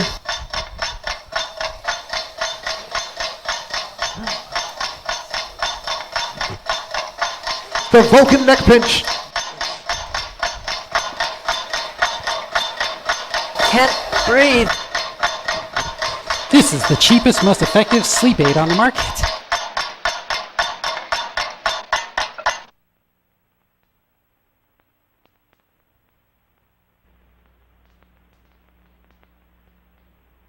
And we'll just pick you up here, and we'll give you a nice, comfortable massage. Oh, and he's posing for a Bruce Springsteen album cover.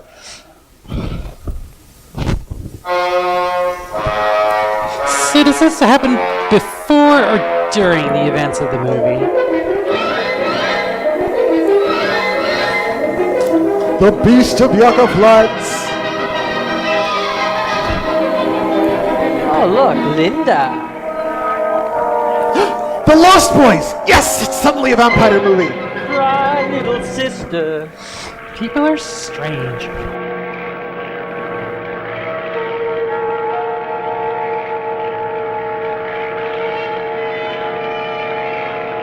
Tor Johnson as the Beast.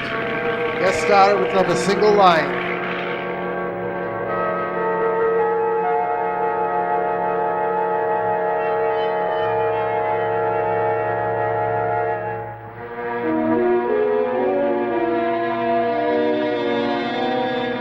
Yes, they cast an Oliphant in the movie. Yeah, his children would go on to be in the Lord of the Rings films. Coleman Francis. The madman behind it all. Joseph Jaworski, noted scientist. Recently escaped from behind the Iron Curtain.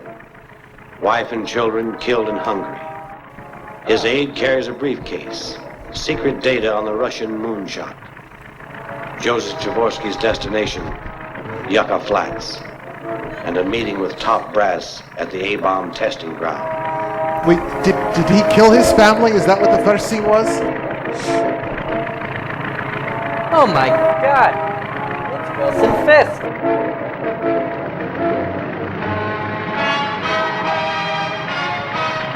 Vincent D'Onofrio really let himself go for the next season of Daredevil. I'm the Kingpin. I must defeat Spider-Man. That plane actually carried him? These men are also behind the Iron Curtain. Two of the Kremlin's most ruthless agents. Their orders: get the briefcase. Kill Jaworski. Leave the gun. Take the cannoli. If you can't tell, I'm carrying a gun.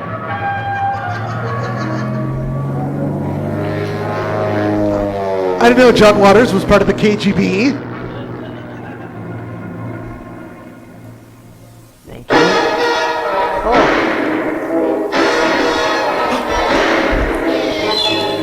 Gunshots actually on screen. It's something you won't see a lot of in this movie. Mr. Jaworski, get in the car. Quick, off screen. Say it.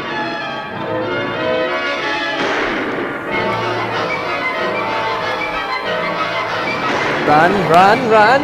Oh, look, our car. Go, and we're just going to go off-road. Yes, perfectly.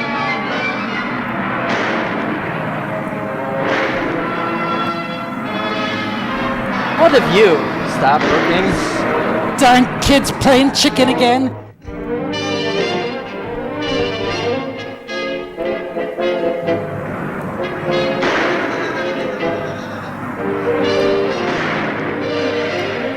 They almost hit that sheep.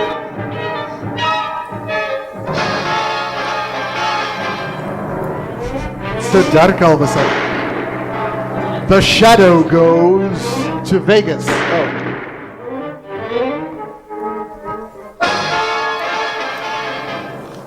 Flag on the moon. How did it get there? The tide goes in, the tide goes out. You can't explain that. Paging Neil deGrasse Tyson. Secret data. Bill Nye, the science guy. Secret data. Mr. Johnson. Never before outside the Kremlin. Man's first rocket to the moon. Here we go. Oh, look, it's Grease Lightning.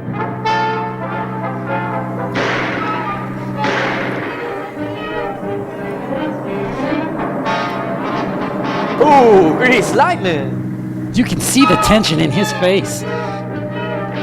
It's called acting. Just like this. 10 and 2. 10 and no, that's not it. So, and yes, I'll have a large Coke. What an official looking sign.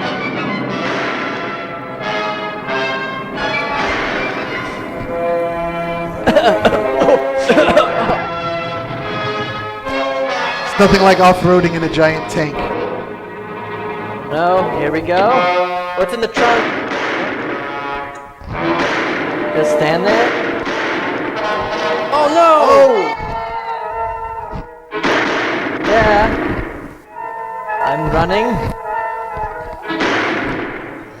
Quick! Bang! Take this. Run for your life, kid. Running.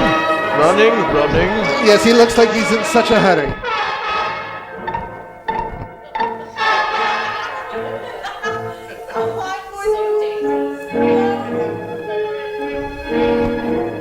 Oh, where is that going? Load the gun. Oh, there we go. Oh, it's really hot out here. Oh.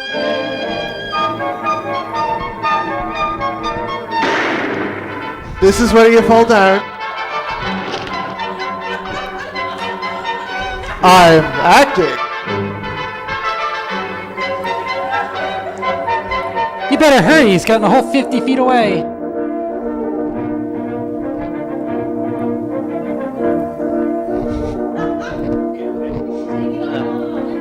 Milk was a bad idea.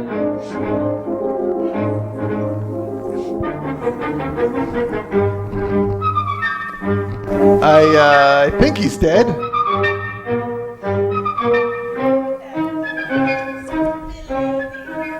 Yucca Flats. Ew, yeah. The A-bomb. I'm so lost.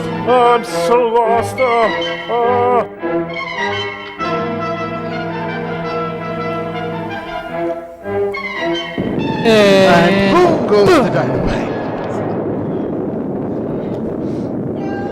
Ow, hot. Newt's commander is not going to be happy that his briefcase is on fire. You maniacs, you blew it up. Who doesn't love roasted mushrooms?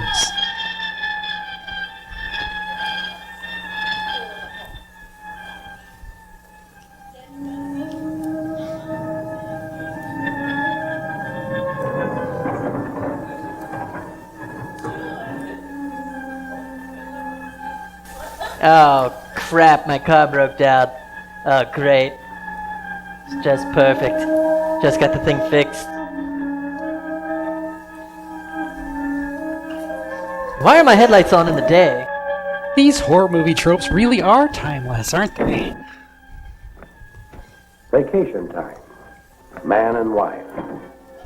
Unaware of scientific progress. Smoking's bad. But the cars still don't fly. Yes, this seems about right. This is the trunk. Yep.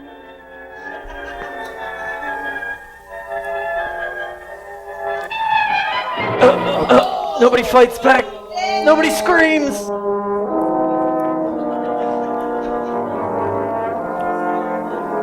I'm so bored, Danny. Hurry up. Can't breathe. Oh.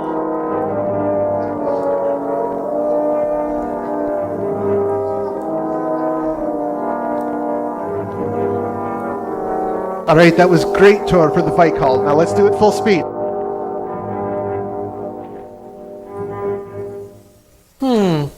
That's weird. The music stopped.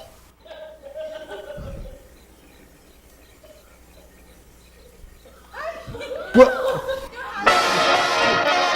Johnson must have really long arms that he can reach through the trunk and into the back of this car.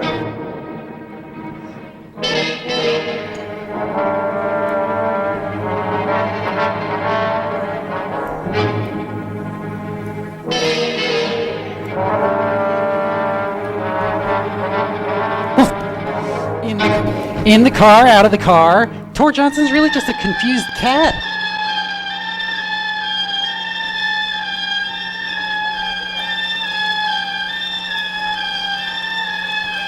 Oh, look at your face. It's lovely. Might want to use some head and shoulders? No? I can't get her out of the car. Come on. Let's just stand up, all right?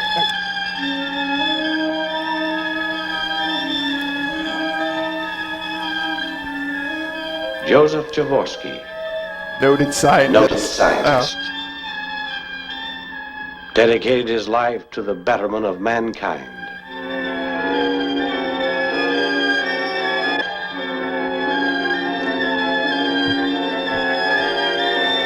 Oh, the soundtrack's so loud. Oh, he's making better time with that girl than he did with the briefcase. The soundtrack's so loud you can't hear Tor Johnson breathing heavily.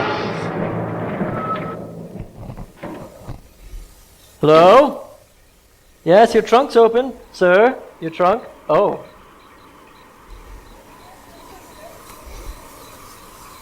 Well, yes, looks about dead.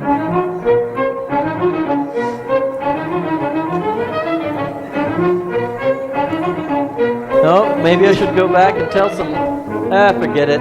Someone will pick him up. Roadkill. I really wish this movie would make up what time of day it's happening at. Oh, that lens flare. Oh. Did J.J. Abrams direct this? Going through the valley. Oh, I saw a dead body. Might as well get coffee. Young Joe Dobson, desert patrolman.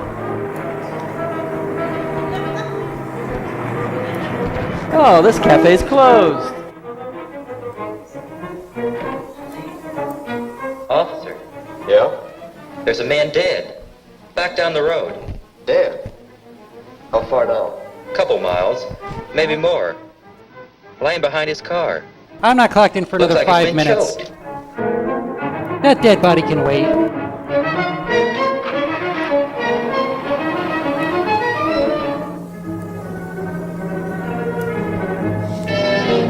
Oh.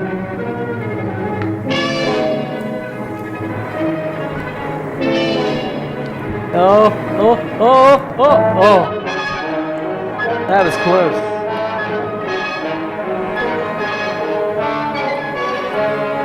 Who keeps turning this soundtrack up?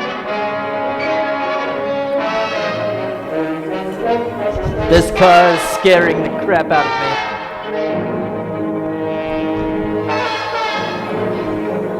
Hello? You left your lights on.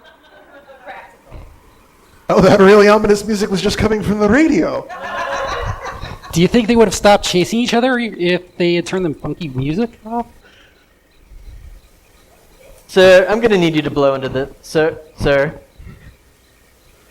Joe Dobson, He's not as think as you dead he is. caught in the wheels of progress. Wheel of progress!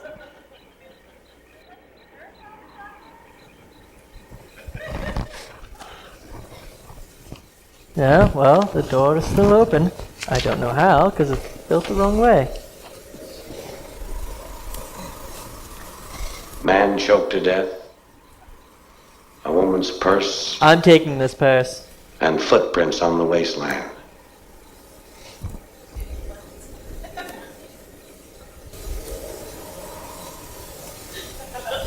My spidey sense is tingling. Screw that. The scary music started again. I better run away.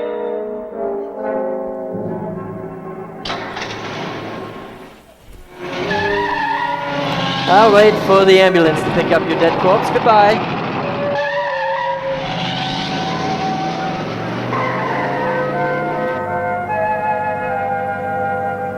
Touch a button, things happen. Unless the button doesn't work. A scientist becomes a beast. I'm pretty sure things happen even if you don't press buttons.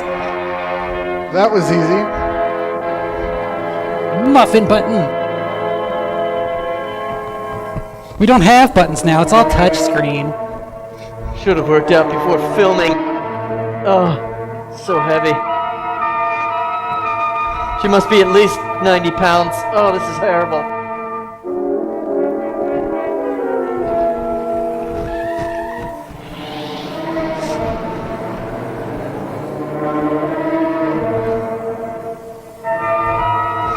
Meanwhile, back at the ranch. Jim. Be down in a minute, Joe. It's just a little bit of pissant country place. I'm not Sophie Loren, but I wore this dress anyway.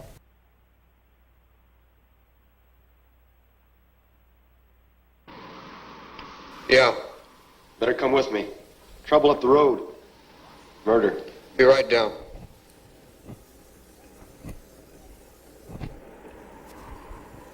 Yes, yes. Well, I'll go back to my car, seeing how nobody answered the door. Goodbye.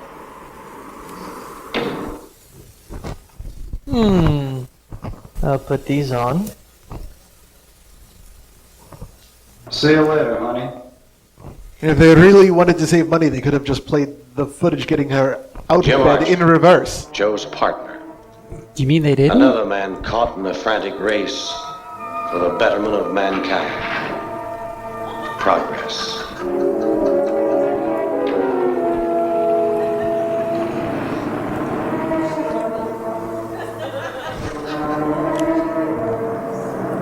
Jim Archer, wounded parachuting on Korea. Jim and Joe try to keep the desert road safe for travelers.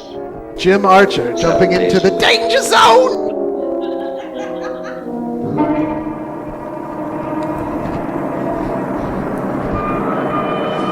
Jim and Joe and John and Jacob and Jingleheimer Schmidt. You know, these Yucca flats don't really look flat at all.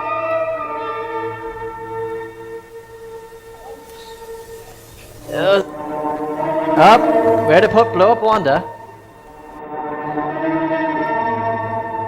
Almost in the cave. Hello? Bats? Don't jump out at me now. Oh yes, a rock bed. Thank you, Tor.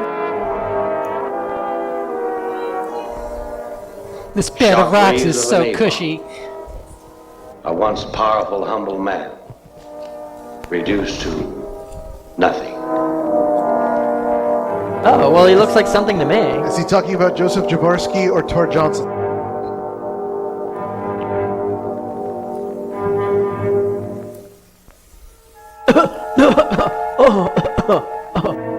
Colorado. Oh, your hair smells like strawberries. Is this the final scene from Tremors? How dare you insult Kevin Bacon by associating him with this movie?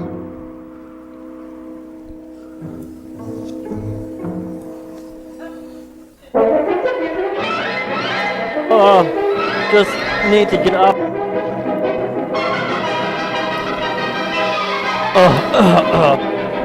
I know I just carried the whole woman up here, but I need a walking stick.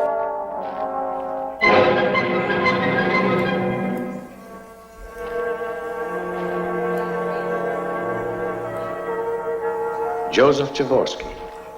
Noted scientist. A respected Now scientist. themed. I thought he was Prowling noted. the wastelands. A prehistoric beast in the nuclear age. Kill. Kill just to be killing. With a stick.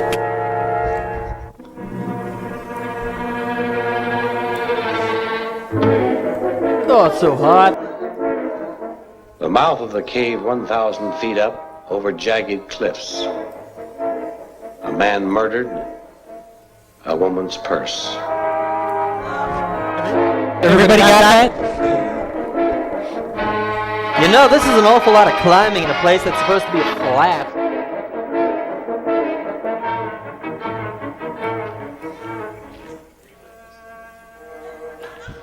Jim and Joe picked their way upward to the mouth of the cave. And they pick their nose. One slip. And 1,000 feet to nowhere. This is the worst version of First blood I've ever seen. Where's Sly?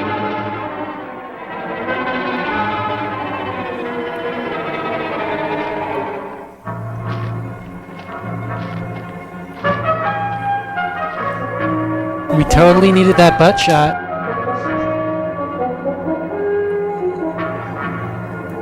Jim, can we hold hands?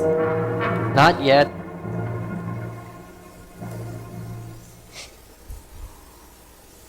She looks so peaceful breathing there. Well, there's the owner of the purse. Yeah. Let's take her down. May still be alive. Hey, she's still breathing. Careful with her arm, Joe. Damn it, Jim, I'm a police officer, not a doctor.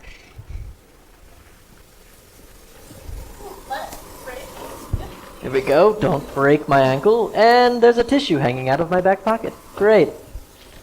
Cut it. Roll it. Don't fall.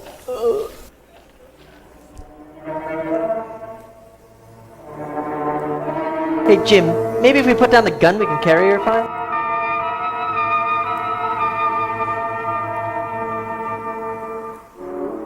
And Joe, here, feel her pulse. She's dead, Jim. Well, doctors can't help her. Maybe angels, but not doctors. Did they say they're not angel dockers?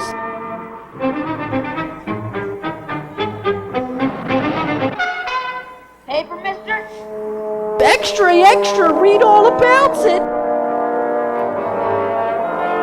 Yeah, I'll buy one. Here, mister, have the fake news. Get your morning fix. How many days has it been?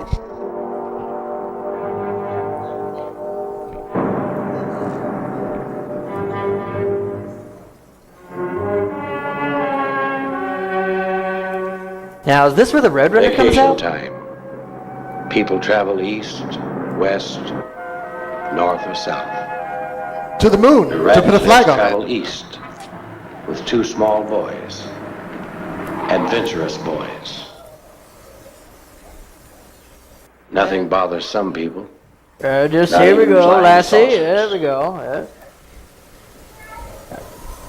Hello? I need gas? Come on, Art. Let's get some soda pop. Oh, yes. What a day. Mister? Do you mind if we bother you a minute? Yes, you can. Self-service. Do it yourself. Get out of my wheelchair chair. Boys from the city. Not yet caught in the whirlwind of progress. So is progress a Feed whirlwind soda pop or a to the wheel? thirsty pigs. Hey, you want to see a dead body? Come on, kids. And where is the Once a body? menace to travelers. Missile bases run them off their Hey, hunting dog, you want some Dr. Pepper? Oh, I can't digest this. How much I owe you? $3. Remember that? $3? We're leaving. Maybe the dingo ate your baby.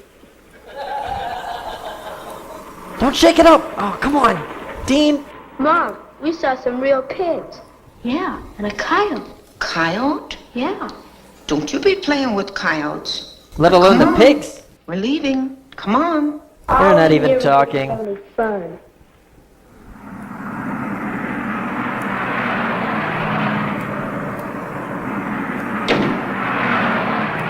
Slow down! 25. Sandler self-service. Oh. The Duke, John Wayne, in Cliffhanger. 110 in the shade. and Come no on, shade. come on. Pick it up, pick it up. Jim and Joe try to make their way up to the plateau. To reach the top, a man needs an airplane. A jump from a plane could land you on top.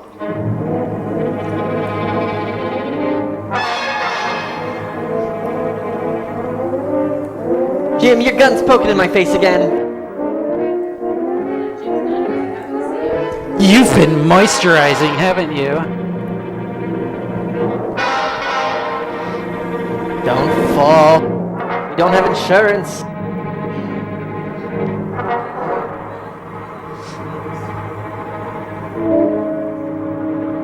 Oh, look, a Flemish painting.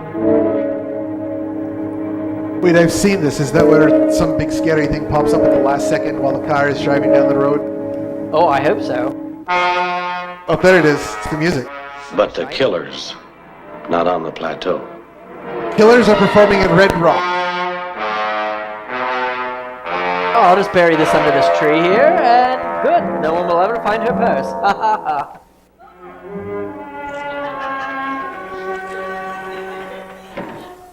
Oh, yes. Beep bop. Hours in the broiling hot desert sun, with no trace of the killer.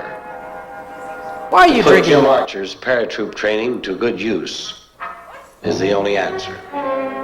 A trip up into the skies and jump. And if the killer is on the plateau, put the motor oil back. Oh. The Transformers movie keeps getting worse. Yeah, but at least the cars look real.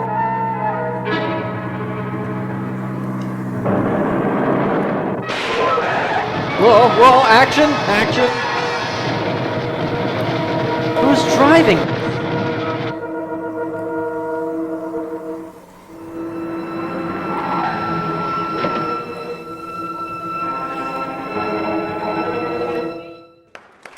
And welcome back to all of you out there in the audience and everyone playing at home. It's time for another exciting round of science fiction genre's not so favorite game show. Wheel of Progress! And as always, your host for Wheel of Progress, Lord Damian MacDonovan. Welcome back to another installment of Wheel of Progress, Boils and Rules, where a select few of you out here in our audience, now on stage, will compete to win some fabulous prizes and the horrible consequences that accompany them. For we all know that as the Wheel of Progress turns, you may be crushed in its ever forward-moving path. Now, let's meet tonight's contestants here on Wheel of Progress! Oh, that's good. Who do we have joining us here tonight? Well, tonight we have Sarah. She's joining us all the way here from Long Island, New Jersey, or someplace like that. She likes long walks on the beach, but not long walks on the beach as in she follows people home, and it's really creepy. All right, next up we have... Katie with a QU. That's right. She likes metal music, and by metal music I mean she likes going to steel foundries, listening to the men work hard on that metal. Thank you very much, Katie. And lastly, we have Becca. That's right. She likes working with little plastic things with bottom shoes. I believe they're called aglets. All right. There we go. Thank you very much for playing. Now, ladies, let's get to business. Now, what we have here on the wheel is, of course, you will spin the wheel, and around the wheel you will see certain advances of progress within humanity or technology, and your goal, once you have spun it and landed on one, is to tell us the horrible downside to it. All right, and depending on your answer, you'll get points, or we may just give you prizes. All right, Sarah, you're up first. Spin the wheel! Wheel, wheel, wherever you go, where it stops, no one knows. That was a really good spin. And what are we going on? Oh, I'm sorry, Sarah, you've been eliminated. That's what triple X's means. But you know what? I'll tell you what. We'll give you a consolation prize. All right. What we'll do is we will actually give you 2 tickets to any time within the 2018 start of today's season. You may return to your seats there. Thank you very much for playing the Wheel of Progress. Kate, your turn. A little more reasonable. Oh! Spin again.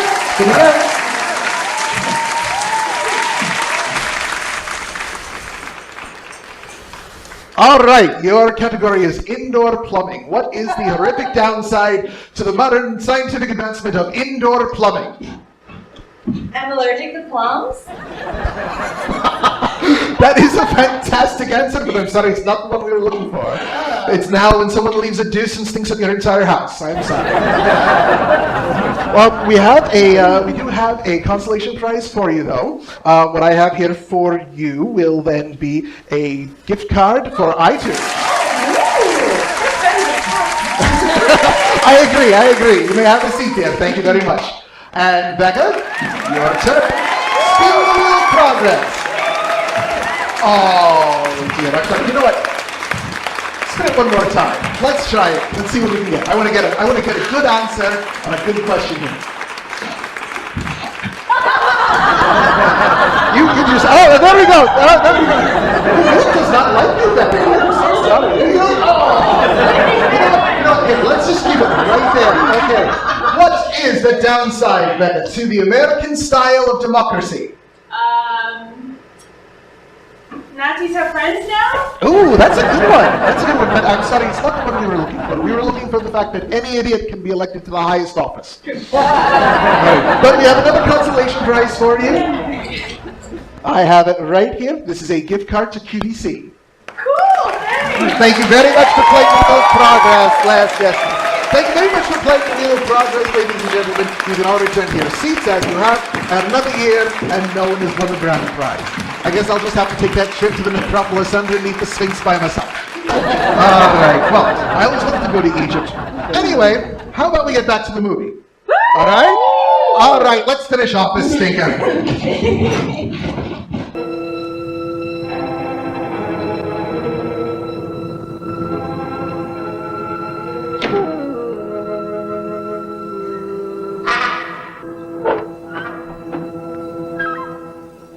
Hank, I don't see the boys. I don't see your lips move when you're talking to me either.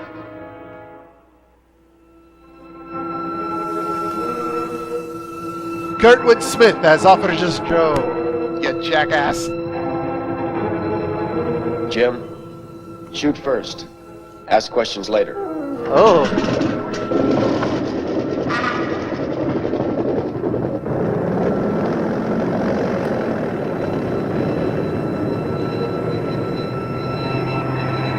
Not even that bright. Oh. Missed us. I like that close-up. We get an excellent shot of that man's neck.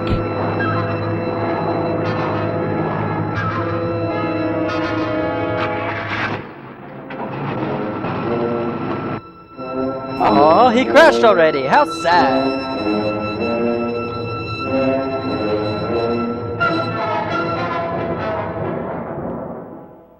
Oh, look, an arm.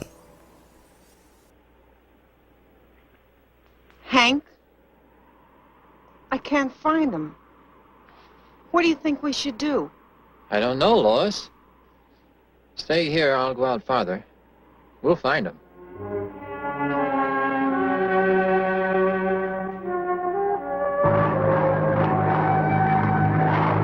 Oh, I think we're crashing. Oh. I'm so tired.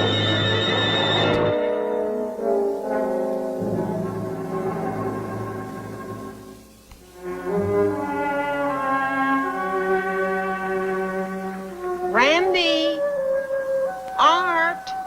Hank, Dean. Dr. Orpheus! Oh, I parked all the way over here. This is the nosebleed section.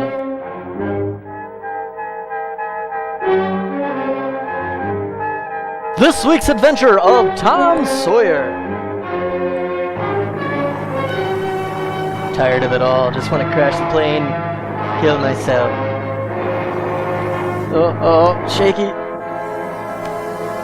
Dad? Mom? We found some dirt.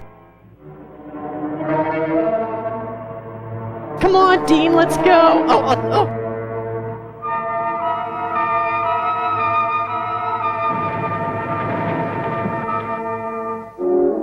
Well, we're here, Hollywood.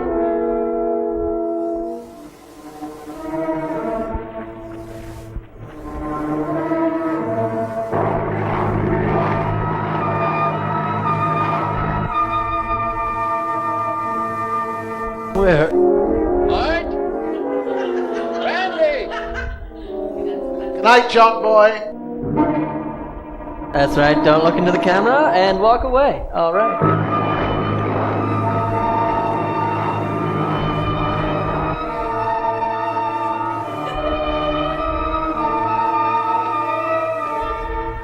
They planted wheat here?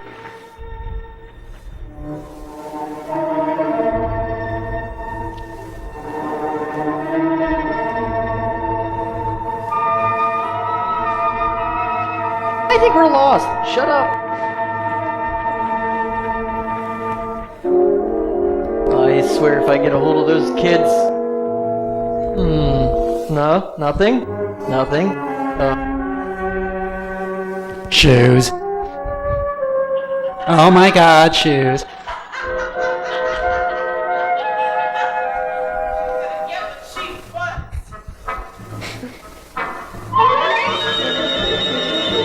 Well, the soundtrack's coming this way. Might as well keep going. Yes. Oh, just don't rip my pants. There we go. Oh, what? Oh, that's the way I just came from. Guess I can't go back. Enter at, it's not Rocky Horror. Keep out of this.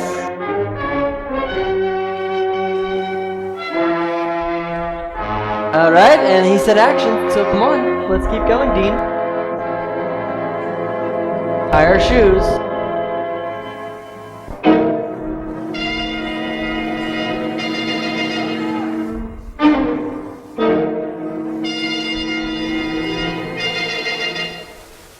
Always on the prowl, looking for something or somebody to kill. Quench the killer's thirst.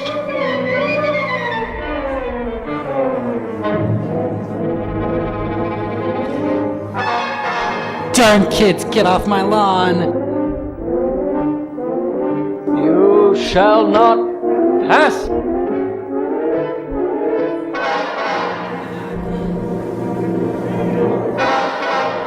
Keep running. I'm absolutely lost. This is, there we go. You know, Yul Brynner did not look nearly as good with hair.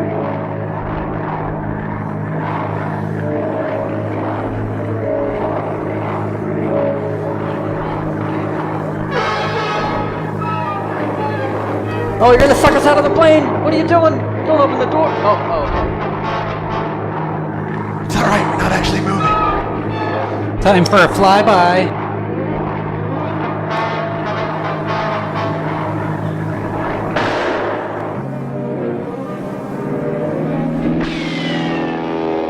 Yes, let's just shoot at any random person running through the Yucca Flats.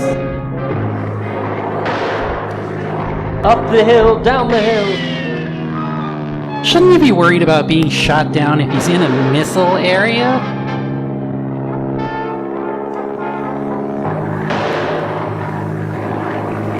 I can't reload. There we go. This is the weirdest version of American Sniper I've ever seen.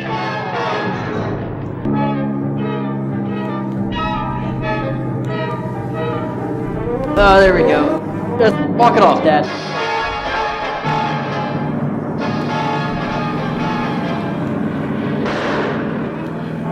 Oh, look, dinosaur eggs.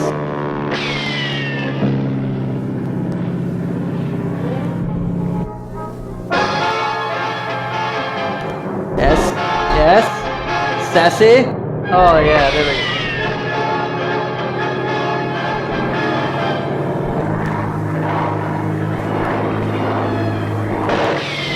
Gun didn't even fire.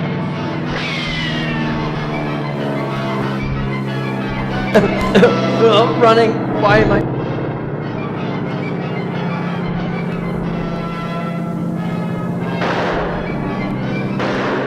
This looks awfully familiar.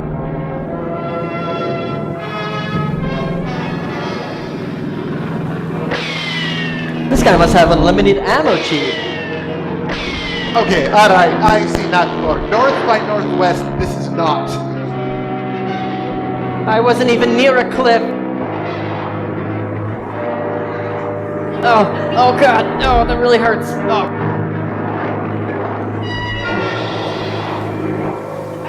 Just fake it till you make it. Shoot first, ask questions later. Or don't ask questions at all.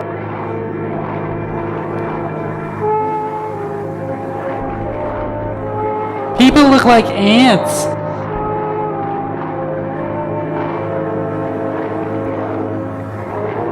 Man, DB Cooper is still at it. Even planes he's not even holding up. I just like jumping out of planes. The pilot dropped his man. If Joe Dobson moves north, yeah. he will be caught in the middle. An innocent victim caught in the wheels of justice. Well, is it the wheels of justice or the wheels of progress?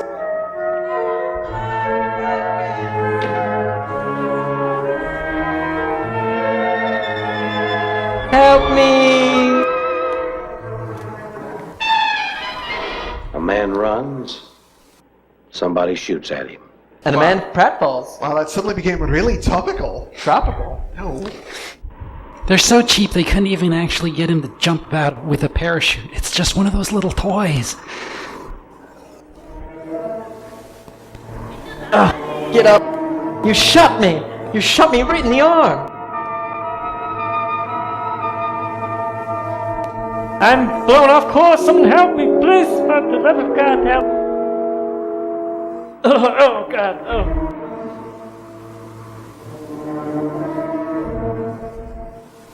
I wasn't prepared for this. It's actually taking me away.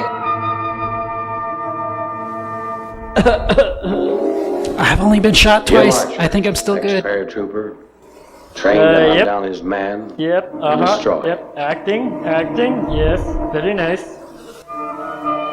Oh, my arm is so hurt. It's not even bleeding. There we go. I rubbed it away. There we go.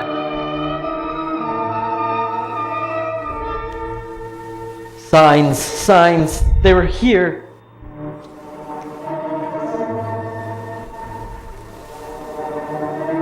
Must fake stomach injury. Cop will stop shooting.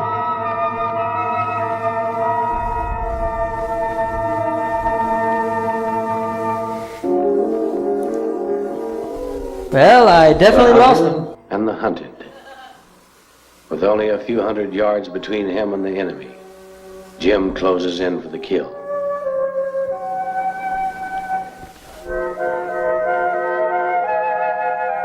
Closes in as in not even close? These shoes are $300. Let's get them. Let me borrow that top.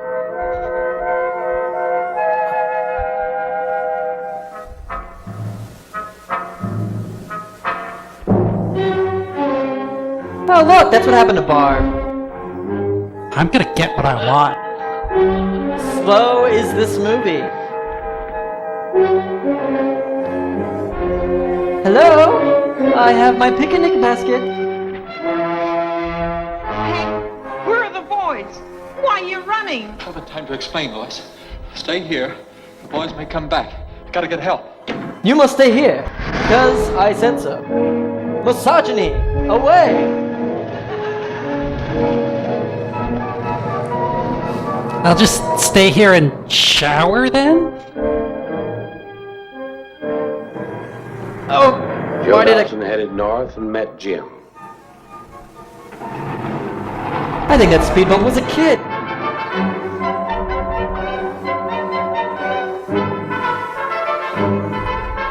What's wrong? The soundtrack's up again. Quick, get in the car. 20 hours without rest and still no enemy.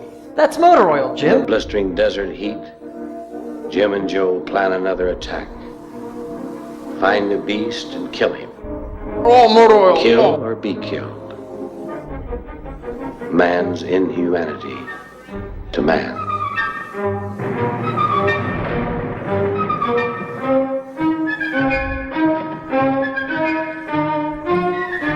Hello?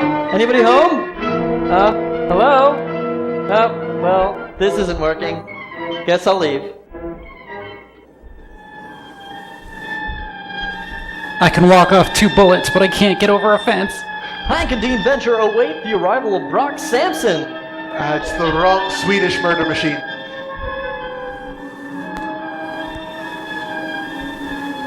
I'm stuck again. This is ridiculous.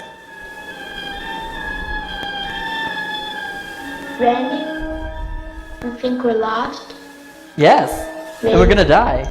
I don't know, Art. Maybe. Let's go. Why does our voice sound like our mother's? I don't know.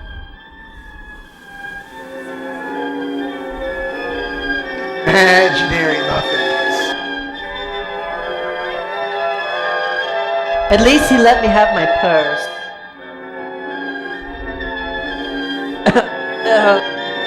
Glass is fogging up.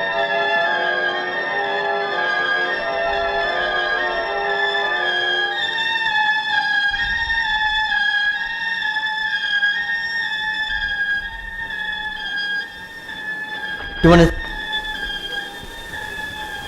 Yeah, stay in the shadow, kids. Great. We can't even see your faces.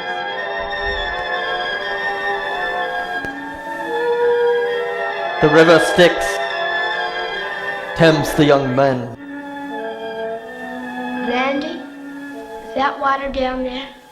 I sure hope so. My throat's dry. Well, better drink my own piss.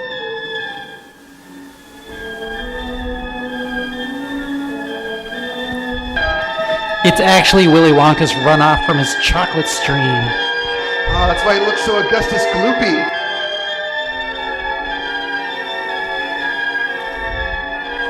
Push him in, push him in! Hank, I feel funny. This water tastes weird. Just do your lines.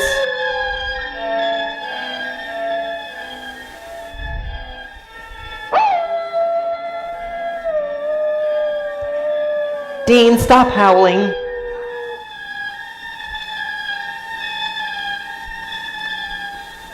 You can't text message breakup.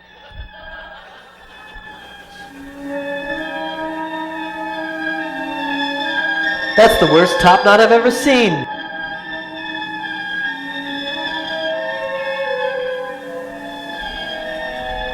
What am I looking at? Is that the script? I can't see that from back here. Tor hungry. Tor want eats.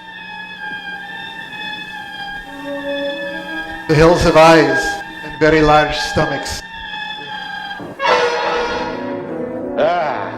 Got some popsicles in my basement. Come on, boys. Time to go in my basement.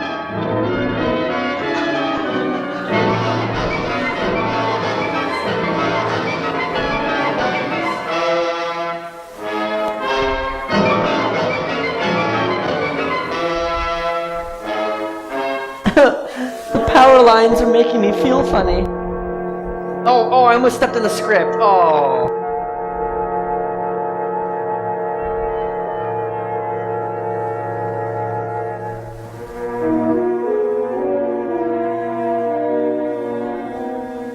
This cave looks safe. Hello, hello, hello. Echo, echo. Randy? What? Newman? Where are we? In a cave, I guess. I guess. Be careful. Thank you, Captain Obvious. The meadow man can get us up here. Yes, they have gas in a cave. Come on.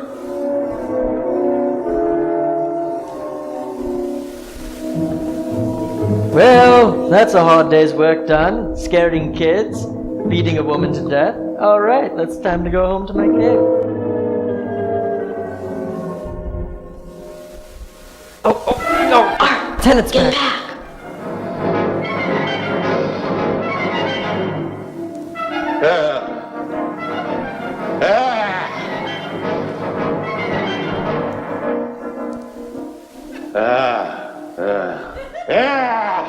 Tor struggles to remember his lines. Anger taking hold. Anger. Pick up rock and throw at The beast the finding axe. his victim gone unleashes his fury.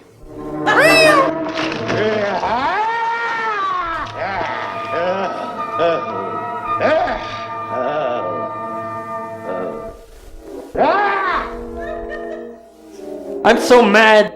I could take a nap, you know. I think I'm just so tired now.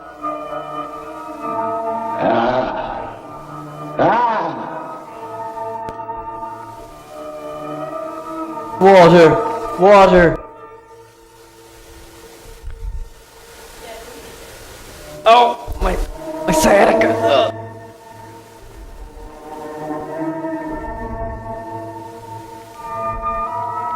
When's he gonna turn back into Bruce Banner?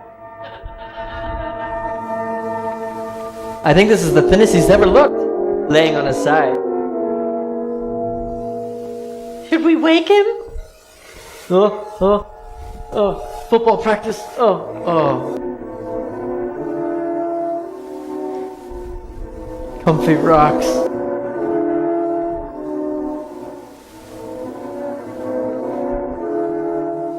Art, come on.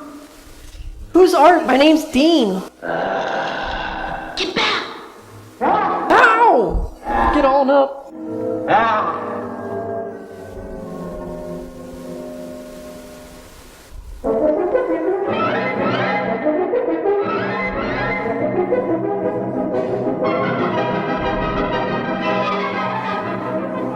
With Hank and some helpful neighbors, the search narrows.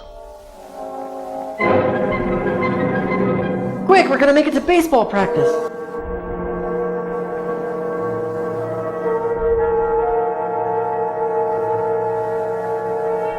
Wait for me! I'm in heels! Gilligan! Where are we now? Come on, Skipper!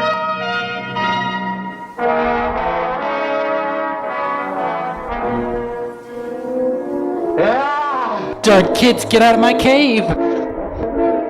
Take that! No catering table. Ugh.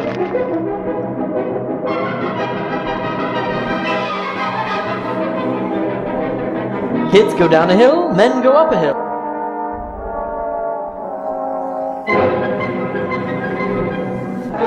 I'm gonna get you. Where's the paperboy? Special appearance by the Singing Bush from Three Amigos. Where's the invisible swordsman?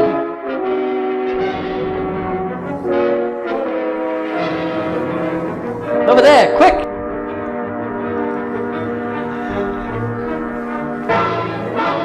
Almost got him.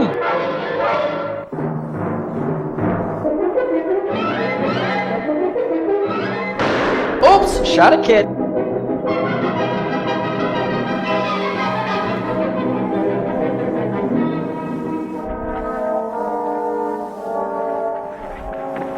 Use your parkour!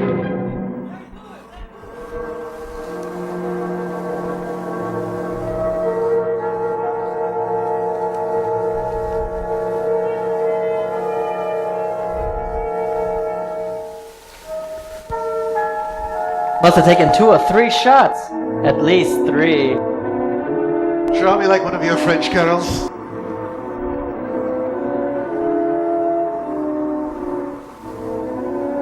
Oh, so elegant. So peaceful. He's like a big baby.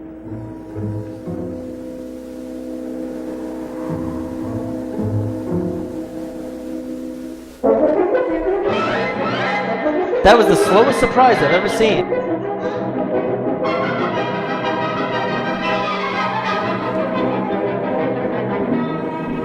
Coleman Francis likes a lot of butt shots. Does anyone else notice this? Now, pirouette! Tor Johnson! Tor Johnson is Barishnikov.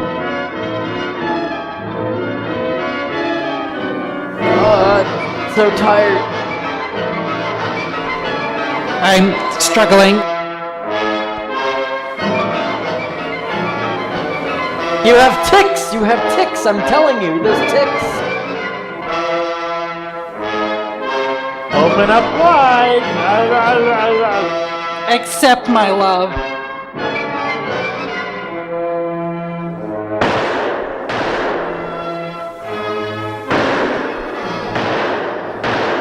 Sorry, Jim, did I hit you?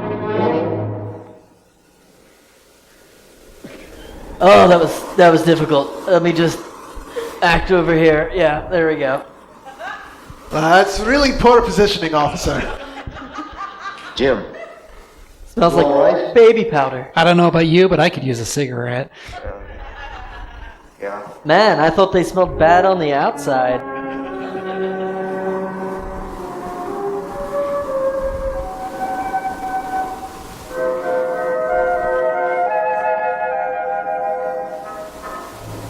Dust off my hat, pick up my rifle, time to make it a day. Oh, let's go. But he's only mostly dead. Well, we'll just leave him here for the buzzards. Nothing to see here, boys. Back away. Joseph Jaworski, noted scientist. Still alive, moving around.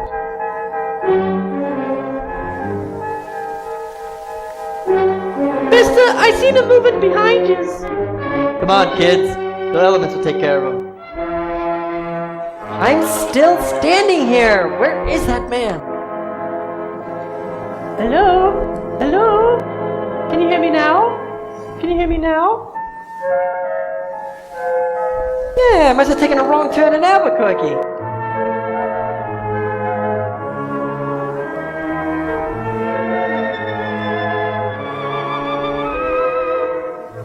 Who's that in the background, standing there, all ominously like?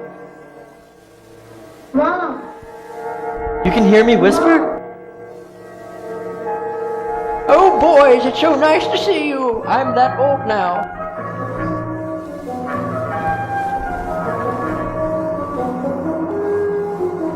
Oh, it's just a harmless little bunny, isn't it? Killer was the rabbit the whole time? It's so fluffy! I wanna die!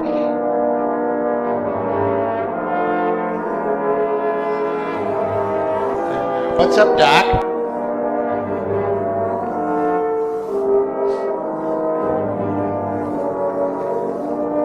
Yes, the rabbit was the real beast of Yucca Flats. What a twist!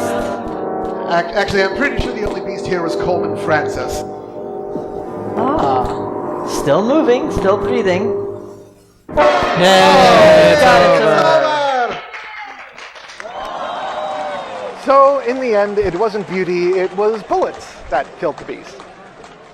Or the rat. Who knows, really. All right, now that mess is out of the way, did you guys have a good time? Good. I'm really sorry for putting you through all that horrid excuse of a film. But as long as you had a good time, it was all worth it. I want to thank everyone in the live studio audience for joining me tonight for this special double feature presentation of the RCN TV Halloween Horror Movie Marathon. I'd like to thank my guests, Pickpocket Pete, and of course High Priestess Mimosa. Thank you guys for being with me tonight. Congratulations again to our Wheel of Progress contestants.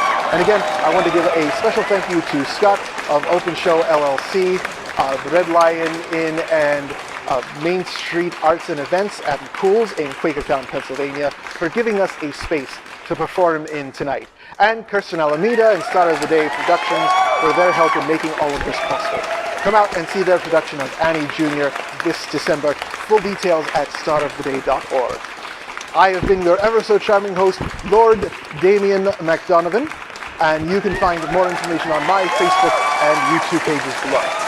And to all of you out there watching at home, thank you so much for tuning in, and have a safe and enjoyable holiday. From all of us here, Happy Halloween!